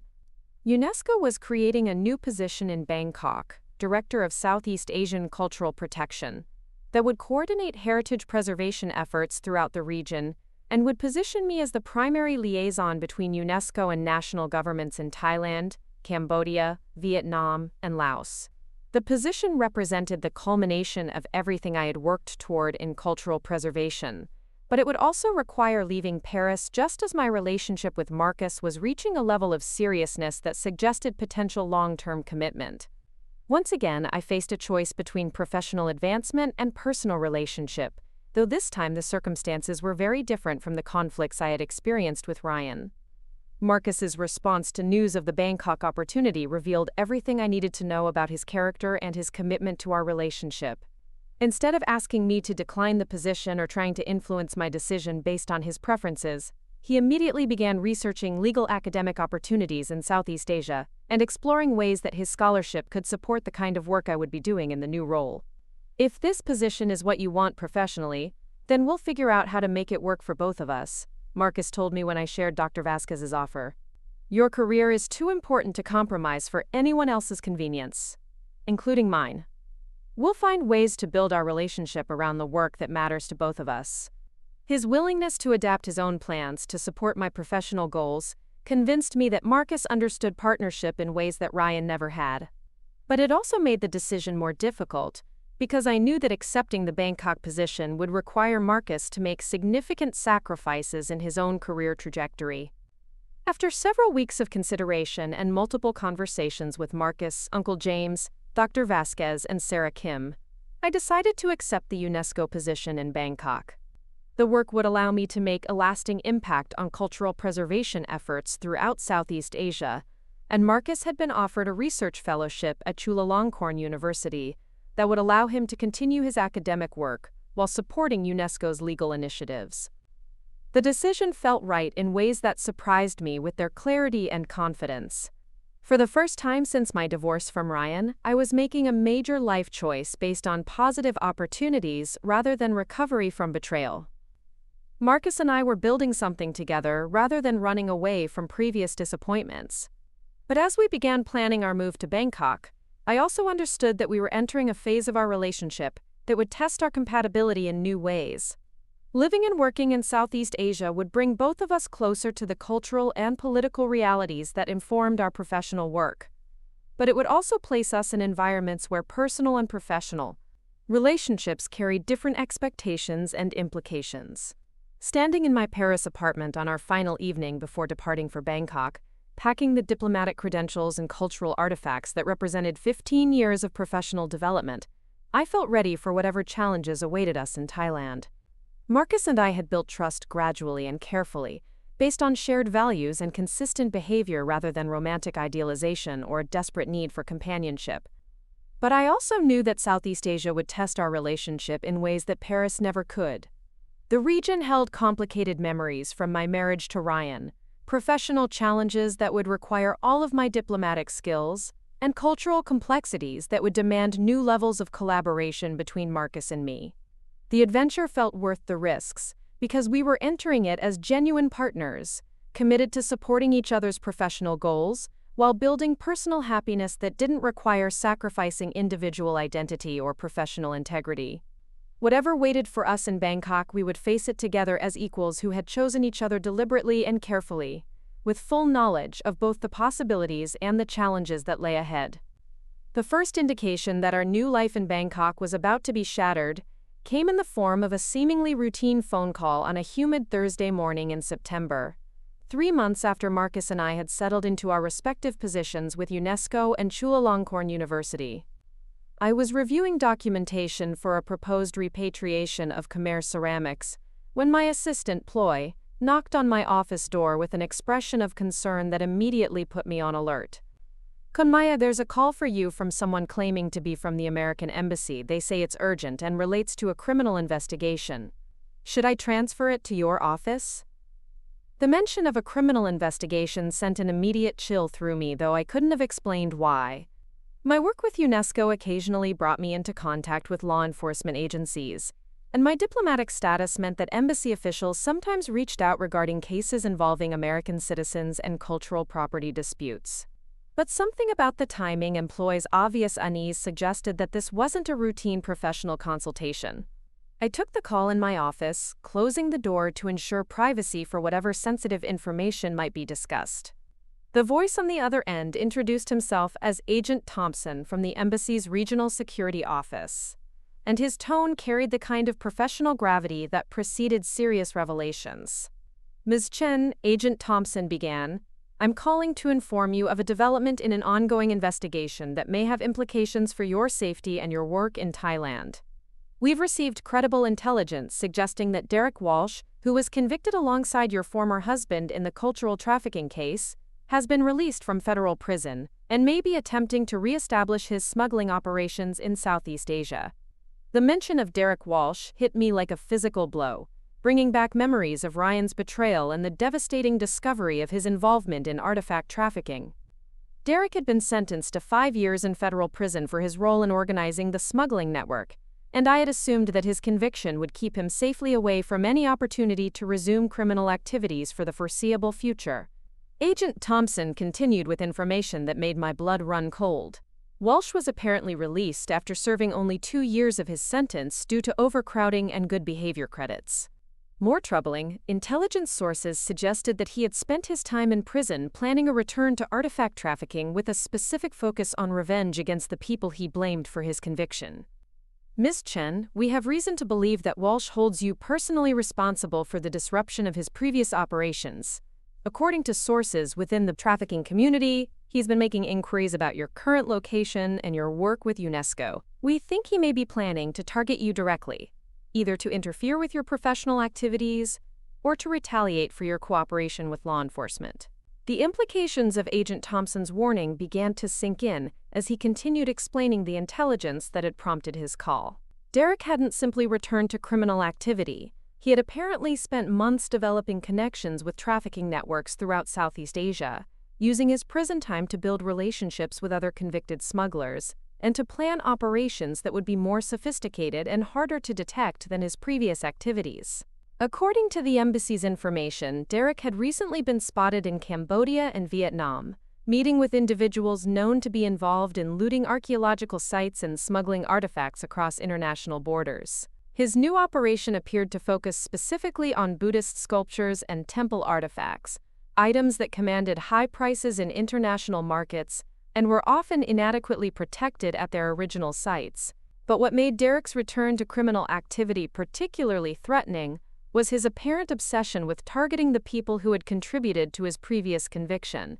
Intelligence sources suggested that he had compiled detailed information about my professional activities, my current location in Bangkok, and my relationship with Marcus, indicating a level of personal vendetta that went far beyond typical criminal motivations. Agent Thompson explained that the embassy was working with Thai authorities to monitor Derek's activities and prevent him from establishing operations in Thailand. But he acknowledged that Derek's new connections and his apparent sophistication made him a more dangerous adversary than he had been during his previous trafficking activities. Ms. Chen, I need to be direct with you about the level of risk we believe you may be facing. This isn't just about professional interference or attempts to discredit your work. Walsh appears to be planning something more serious, possibly involving direct threats to your safety or attempts to frame you for criminal activities that could compromise your diplomatic status. The mention of threats to my diplomatic status struck me as particularly ominous. My UNESCO credentials and diplomatic immunity had protected me during Ryan's betrayal, allowing me to cooperate with law enforcement without facing legal consequences for my unwitting proximity to criminal activity. If Derek was planning to compromise those protections, he could potentially destroy not just my career but my personal freedom as well. Agent Thompson recommended immediate security precautions, including varying my daily routines, avoiding travel to remote archaeological sites without security escorts, and maintaining regular contact with both UNESCO security personnel and embassy officials. He also suggested that I consider temporarily relocating to a more secure location until law enforcement agencies could assess the full scope of Derek's plans. But even as I acknowledged the seriousness of the threat Agent Thompson was describing, I felt a familiar surge of anger at the idea of allowing Derek Walsh to disrupt the life and career I had worked so hard to rebuild after Ryan's betrayal. I had refused to be intimidated by Ryan's attempt to blame me for his crimes, and I wasn't prepared to retreat from meaningful work because Derek was seeking revenge for consequences he had brought upon himself. I thanked Agent Thompson for the warning and agreed to implement reasonable security precautions, but I also made it clear that I wouldn't be abandoning my UNESCO responsibilities or leaving Bangkok unless the threat became more immediate and specific. My work protecting Southeast Asian cultural heritage was too important to suspend based on vague intelligence about Derek's possible plans.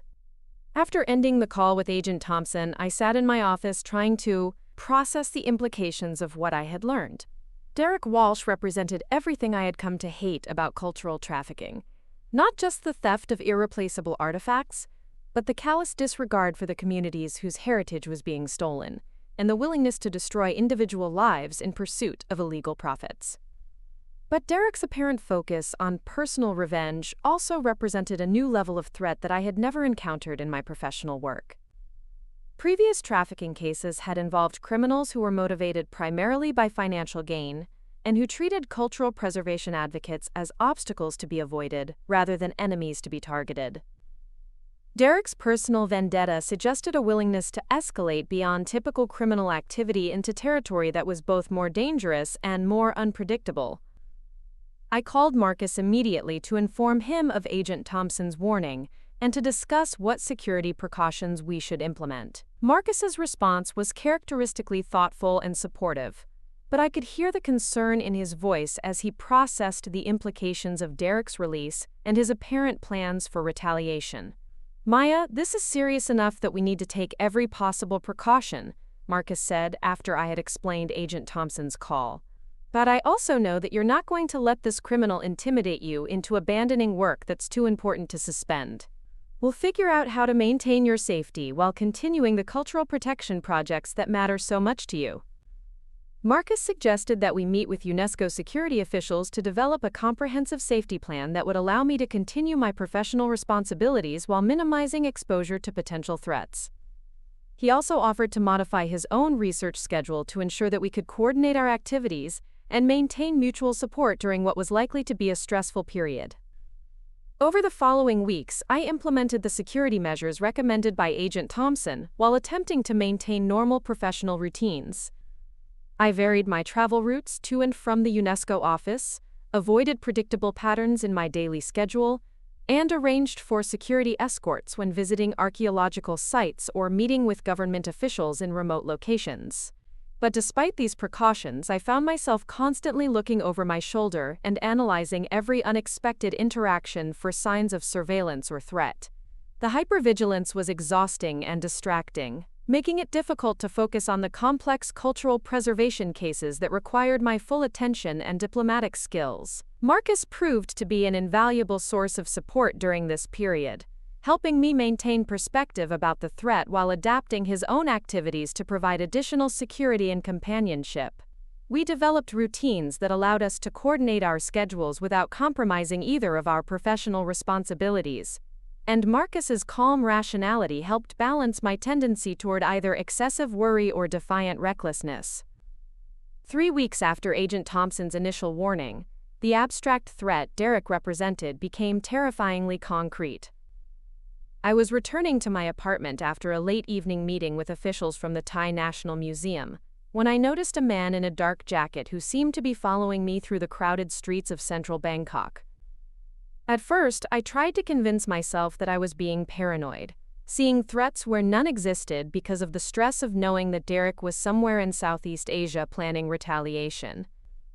But as I varied my route and the man continued to maintain the same distance behind me, I realized that I was indeed being followed by someone who was clearly experienced in surveillance techniques. I ducked into a busy restaurant and called Marcus, explaining the situation and asking him to contact both UNESCO security and the American embassy while I waited in a public place where confrontation would be unlikely. Marcus arrived within 20 minutes, accompanied by a UNESCO security officer who escorted us both back to my apartment building and swept the area for signs of continued surveillance. The security officer found no evidence of ongoing threat that evening, but he confirmed that my description of the man following me matched intelligence reports about individuals associated with Derek Walsh's new trafficking network. The incident represented the first concrete evidence that Derek was indeed operating in Bangkok, and that he was specifically targeting me for surveillance or potential confrontation. Agent Thompson called the following morning to discuss the previous evening's incident and to provide additional intelligence about Derek's activities in Thailand. According to embassy sources, Derek had apparently established connections with corrupt officials in several Southeast Asian countries, using bribery and intimidation to create networks that could move stolen artifacts across international borders, with minimal risk of detection. But more troubling than Derek's criminal activities was evidence suggesting that he was planning to frame me for involvement in artifact trafficking, by planting stolen items in my possession, or creating false documentation linking me to illegal smuggling operations. Such a scheme could potentially compromise my diplomatic immunity if it created sufficient evidence to convince Thai authorities that I was engaged in criminal activity. Ms. Chen, Agent Thompson explained, "We believe Walsh is planning to create a situation where you appear to be involved in trafficking activities, possibly by arranging for stolen artifacts to be discovered in your possession, or by forging documentation that suggests you've been facilitating illegal exports.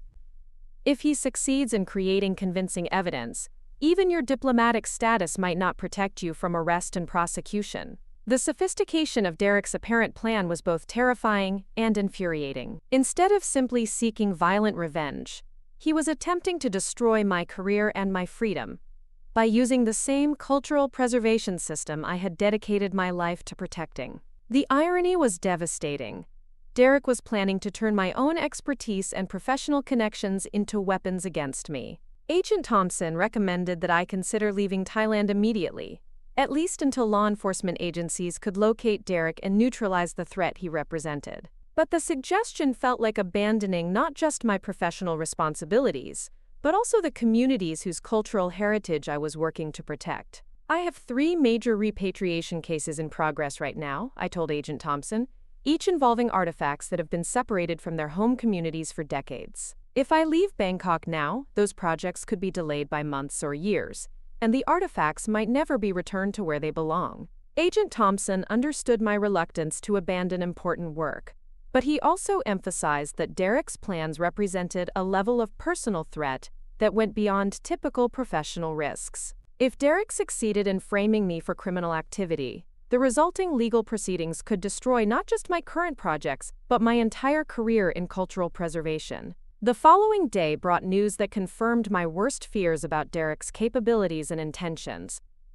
Marcus received a call from a colleague at Chulalongkorn University, warning that someone had been asking detailed questions about his research projects, his relationship with me, and his schedule for the coming weeks. The inquiries had been subtle and apparently casual, but the pattern suggested systematic information gathering by someone planning to target both of us. That evening, as Marcus and I discussed our options over dinner in my apartment, we were interrupted by a knock at the door that immediately put both of us on high alert. It was nearly 9 o'clock, too late for casual visitors, and neither of us was expecting anyone.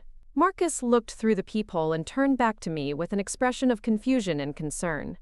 "There are 2 men in suits out there, and they look like law enforcement officers. They're showing badges of some kind." I opened the door to find 2 individuals who identified themselves as officers from the Thai Department of Special Investigation, Thailand's equivalent of the FBI. They were polite but serious, explaining that they needed to speak with me about an ongoing investigation involving stolen cultural artifacts and suspected trafficking activities.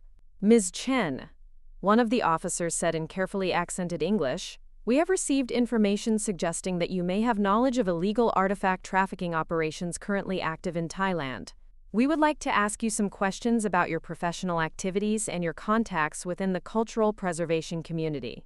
The timing of their visit, so soon after Agent Thompson's warnings about Derek's plans to frame me for criminal activity, sent immediate alarm signals through my mind.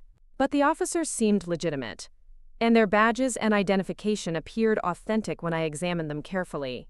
I invited the officers into my apartment and offered to answer their questions, while Marcus remained present as a witness to whatever information was being sought. The officers began with routine inquiries about my professional background, my current projects with UNESCO, and my relationships with various government officials and cultural institutions. But their questions gradually became more specific and more troubling. They asked about my knowledge of recent thefts from temple sites in northern Thailand, my contacts with private collectors who might be interested in purchasing Buddhist artifacts, and my familiarity with smuggling routes used to transport stolen items out of the country. Officer Somchai, the senior investigator, eventually produced a folder containing photographs of artifacts that had recently been stolen from archaeological sites in Cambodia and Vietnam. He asked whether I recognized any of the items, and whether I had any knowledge of their current whereabouts or the individuals responsible for their theft. As I examined the photographs, I realized with growing horror that several of the stolen artifacts were items I had been working to locate and repatriate through my UNESCO projects. The pieces had been reported stolen months earlier, and I had been coordinating with law enforcement agencies in multiple countries to track them down and return them to their home communities. Officer Somchai's next question revealed the true purpose of their visit. Ms. Chen, we have received information suggesting that you may have been in contact with the individuals responsible for these thefts. Can you account for your whereabouts on the dates when these artifacts were stolen from their original locations? The question was clearly based on false information, but I realized that Derek had apparently succeeded in creating enough suspicious evidence to prompt an official investigation. By providing Thai authorities with carefully crafted lies about my activities, he had managed to turn law enforcement agencies into unwitting instruments of his revenge. I explained to the officers that my UNESCO work involved tracking stolen artifacts to facilitate their return, not participating in their theft or illegal sale. I provided documentation of my official status, my current projects, and my cooperation with international law enforcement agencies in other trafficking cases. But Officer Somchai seemed unconvinced by my explanations. Ms. Chen, he said with obvious skepticism, we have statements from witnesses suggesting that you have been meeting secretly with known artifact smugglers and that you have been seen examining stolen items at locations outside of your official UNESCO duties. The specificity of the accusations suggested that Derek had invested considerable time and effort in creating false evidence against me. The witnesses Officer Somchai mentioned were probably paid accomplices who had been coached to provide testimony that would appear credible to investigators unfamiliar with my actual professional activities. Marcus intervened at this point, producing his own academic credentials and offering to provide character references for my professional integrity and my commitment to cultural preservation. But the officers seemed more interested in pursuing their investigation than in considering alternative explanations for the evidence they had received. Officer Somchai informed me that I would need to accompany them to their headquarters for formal questioning and that my apartment would be searched for evidence of involvement in artifact trafficking. The announcement felt like a nightmare coming true, exactly the kind of setup that Agent Thompson had warned me Derek might attempt. As the officers began searching my apartment, I realized that Derek's plan was even more sophisticated than I had feared.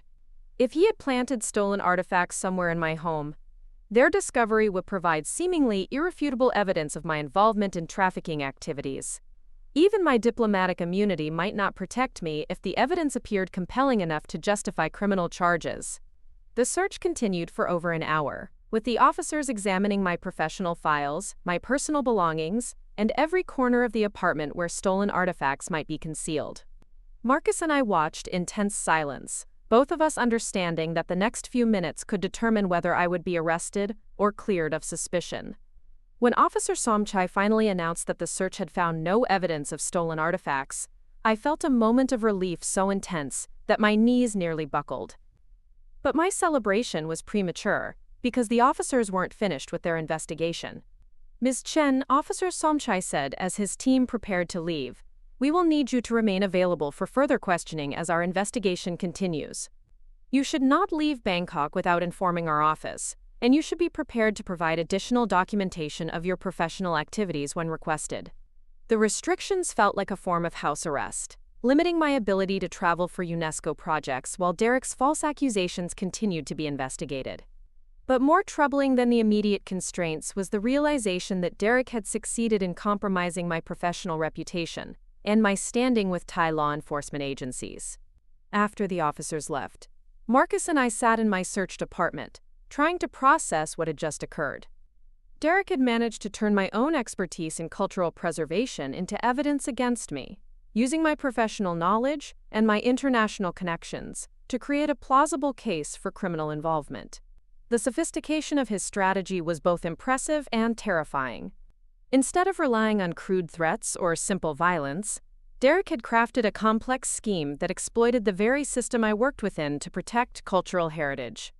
He had turned law enforcement agencies into his weapons and used my own professional reputation against me. Agent Thompson arrived at my apartment within an hour of my call reporting the search and questioning. His expression was grim as he listened to my account of the officers' visit and their accusations based on false witness statements. "This is exactly what we were afraid Walsh might attempt," Agent Thompson said after reviewing the documentation the Thai officers had left behind.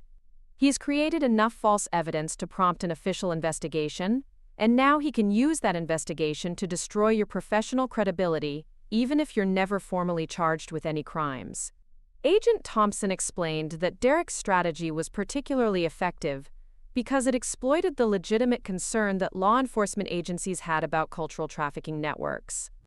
By providing Thai authorities with carefully crafted false information, Derek had managed to redirect official resources toward investigating me instead of his own criminal activities.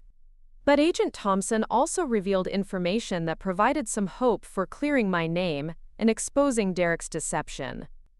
American intelligence agencies had been monitoring Derek's activities since his release from prison, and they had gathered evidence of his attempts to create false testimony against me and other individuals he blamed for his previous conviction.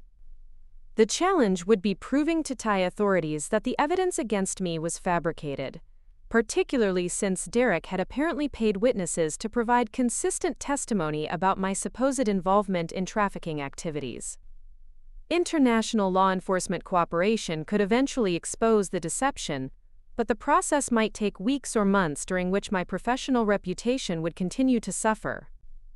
As Agent Thompson prepared to leave, he provided one final piece of information that changed everything about how I understood Derek's plans and capabilities. Intelligence sources had discovered that Derek wasn't working alone in his revenge scheme.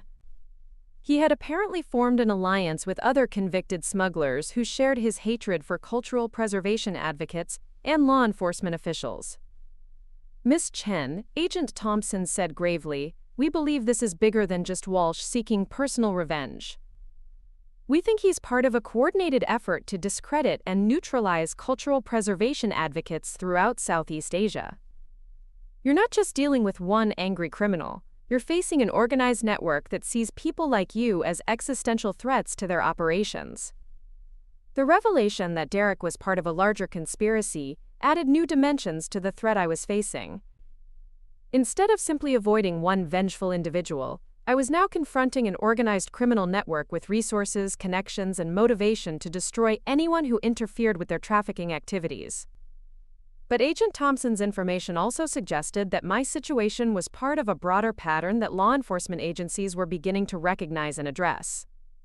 If Derek and his associates were targeting multiple cultural preservation advocates, international cooperation might be able to expose their activities and protect the people they were attempting to destroy. That night, as Marcus and I tried to sleep in an apartment that had been searched by police and might still be under surveillance by criminals, I realized that everything I had built in Bangkok was now under threat. My professional reputation, my personal safety, my relationship with Marcus, and my ability to continue the cultural preservation work that defined my identity were all at risk because of Derek Walsh's sophisticated revenge scheme. But lying awake in the darkness, I also felt a familiar surge of determination that reminded me of the strength I had discovered during Ryan's betrayal. Derek might have succeeded in creating temporary chaos in my life, but he had underestimated my resilience and my commitment to the values that had sustained me through previous crises. Tomorrow would bring new challenges as I worked to clear my name and expose Derek's deception. But tonight, surrounded by the uncertainty and threat that Derek had created, I found strength in knowing that I had faced betrayal before and emerged stronger than my enemies had expected. Whatever Derek was planning next, I would meet it with the same courage and integrity that had protected me during the darkest moments of my marriage's collapse. The battle for my reputation and my freedom was just beginning, but I had advantages that Derek couldn't eliminate. My diplomatic immunity, my genuine professional expertise, my relationships with legitimate law enforcement agencies, and my unwavering commitment to protecting cultural heritage regardless of personal cost. Derek might have succeeded in creating doubt about my integrity, but he couldn't change the truth about my values or my dedication to the work that had defined my life since childhood. The war between Derek's criminal network and international cultural preservation advocates would be fought with evidence and testimony, with truth and deception, with the patient work of building cases and exposing lies. But I had no doubt about which side would ultimately prevail, because cultural heritage protection was supported by international law, legitimate institutions, and people who cared more about preserving history than about personal profit. Derek Walsh had chosen the wrong enemy when he decided to target someone whose entire career had been built on the principle that cultural heritage belonged to its communities of origin, rather than to the highest bidder. His revenge scheme would fail not because I was stronger than he was, but because the values I represented were more powerful than the greed and hatred that motivated his criminal activities. The phone call that changed everything came at dawn, 3 days after Thai authorities had searched my apartment. Dr. Vasquez's voice carried urgency that made my heart race as she explained that Derek Walsh had convinced local police they had enough evidence to override my diplomatic immunity by claiming I was engaged in commercial criminal activity. "We have evidence that will clear you completely, but you need to get to the embassy immediately. Thai police are planning to arrest you this morning on fabricated charges." Marcus and I barely made it 3 blocks before seeing police cars converging on my building from multiple directions. We pulled into an alley and watched officers surround my apartment complex with arrest warrants and search equipment. Derek had timed his final move perfectly, providing authorities with whatever false evidence he needed to convince them my diplomatic protections shouldn't shield me from prosecution. At the American Embassy, Dr. Vasquez had flown in from Paris overnight, coordinating with Agent Thompson and international officials to expose Derek's criminal network. The evidence spread across conference tables was overwhelming in scope and detail. Derek hadn't just targeted me. He had systematically planned revenge against UNESCO officials, museum directors, and law enforcement officers throughout Southeast Asia who had disrupted trafficking networks. The investigation revealed Derek's plan in full scope. He had been building systematic efforts to discredit international cultural preservation by destroying key officials' reputations. His ultimate goal was creating enough chaos and distrust that trafficking networks could operate with reduced interference. Financial records proved Derek had paid convicted criminals to provide false testimony about my supposed involvement in trafficking activities. But Derek's most damaging mistake was attempting to forge diplomatic communications, suggesting UNESCO was complicit in trafficking schemes. The forgeries triggered international attention that led to comprehensive investigation of his entire revenge network. Derek had recruited other convicted smugglers who shared his hatred for cultural preservation advocates, creating an organized conspiracy with resources and connections spanning multiple countries. Dr. Vasquez handed me updated diplomatic credentials expedited through UNESCO headquarters and the French Foreign Ministry. The documents confirmed my diplomatic immunity and specifically designated me as a UNESCO Special Envoy with enhanced protections for cultural preservation work. "These credentials make it absolutely clear that you're protected by international law," she explained. "Any attempt to prosecute you would constitute violation of diplomatic immunity that could create serious international incidents. The plan required me to surrender to Thai authorities under circumstances that would expose Derek's scheme, while my diplomatic immunity prevented actual prosecution. By submitting to arrest while protected by international law, I would force Derek to reveal himself and his associates as they attempted to interfere with my legal protections. At 3 o'clock that afternoon, Marcus drove me to Thai Department of Special Investigation headquarters. Officer Somchai was waiting with colleagues and media representatives Derek had arranged to maximize damage to my reputation. The arrest felt surreal, but not frightening because I understood my protections were stronger than Derek comprehended. As Officer Somchai read formal charges against me for conspiracy to traffic stolen cultural artifacts, Dr. Vasquez entered with Agent Thompson and officials from the Thai Foreign Ministry. Dr. Vasquez approached with confidence of someone accustomed to international diplomatic situations, formally requesting recognition of my diplomatic status and immediate release. But while Officer Somchai attempted to verify my diplomatic protections, I noticed Derek Walsh standing near the back of the observation area with two dangerous-looking associates. Prison had changed Derek, making him leaner and more calculating. His eyes held cold focus of someone who had spent years planning revenge against specific targets. Most striking was his obvious confidence that my arrest would proceed despite diplomatic intervention. Derek stepped forward with calculated confidence, claiming he had evidence that my supposed diplomatic work was cover for extensive trafficking involvement. He produced sophisticated forged documents linking me to criminal activities, complete with what appeared to be my signature on agreements facilitating illegal artifact sales. The forgeries were good enough to fool casual inspection, and specific enough to suggest insider knowledge only someone with trafficking access could possess. But Derek's presentation of forged evidence was exactly what Dr. Vasquez and Agent Thompson had anticipated. As Derek explained his supposed evidence against me, Agent Thompson stepped forward with forensic analysis proving the documents were fabricated. Your presentation provides final evidence we needed to prove your involvement in conspiracy to frame cultural preservation advocates throughout Southeast Asia, Agent Thompson announced with obvious satisfaction. Derek's confident expression changed to shock as Agent Thompson explained the investigation building around him since his prison release. The false evidence wasn't just proof of attempts to frame me. It was evidence of ongoing criminal activities violating parole terms and justifying new federal charges. As Derek's associates moved to interfere with his arrest, additional law enforcement officers entered from multiple directions, surrounding them before they could create planned chaos. The coordinated response revealed simultaneous raids on locations throughout Bangkok, where Derek's trafficking network operated, with arrests of corrupt officials, seizure of stolen artifacts, and recovery of evidence shutting down smuggling operations across multiple countries. As Derek was handcuffed and led away, he looked back with hatred so intense it was almost physical. "You think you've won," he shouted, "but you have no idea how many of us there are.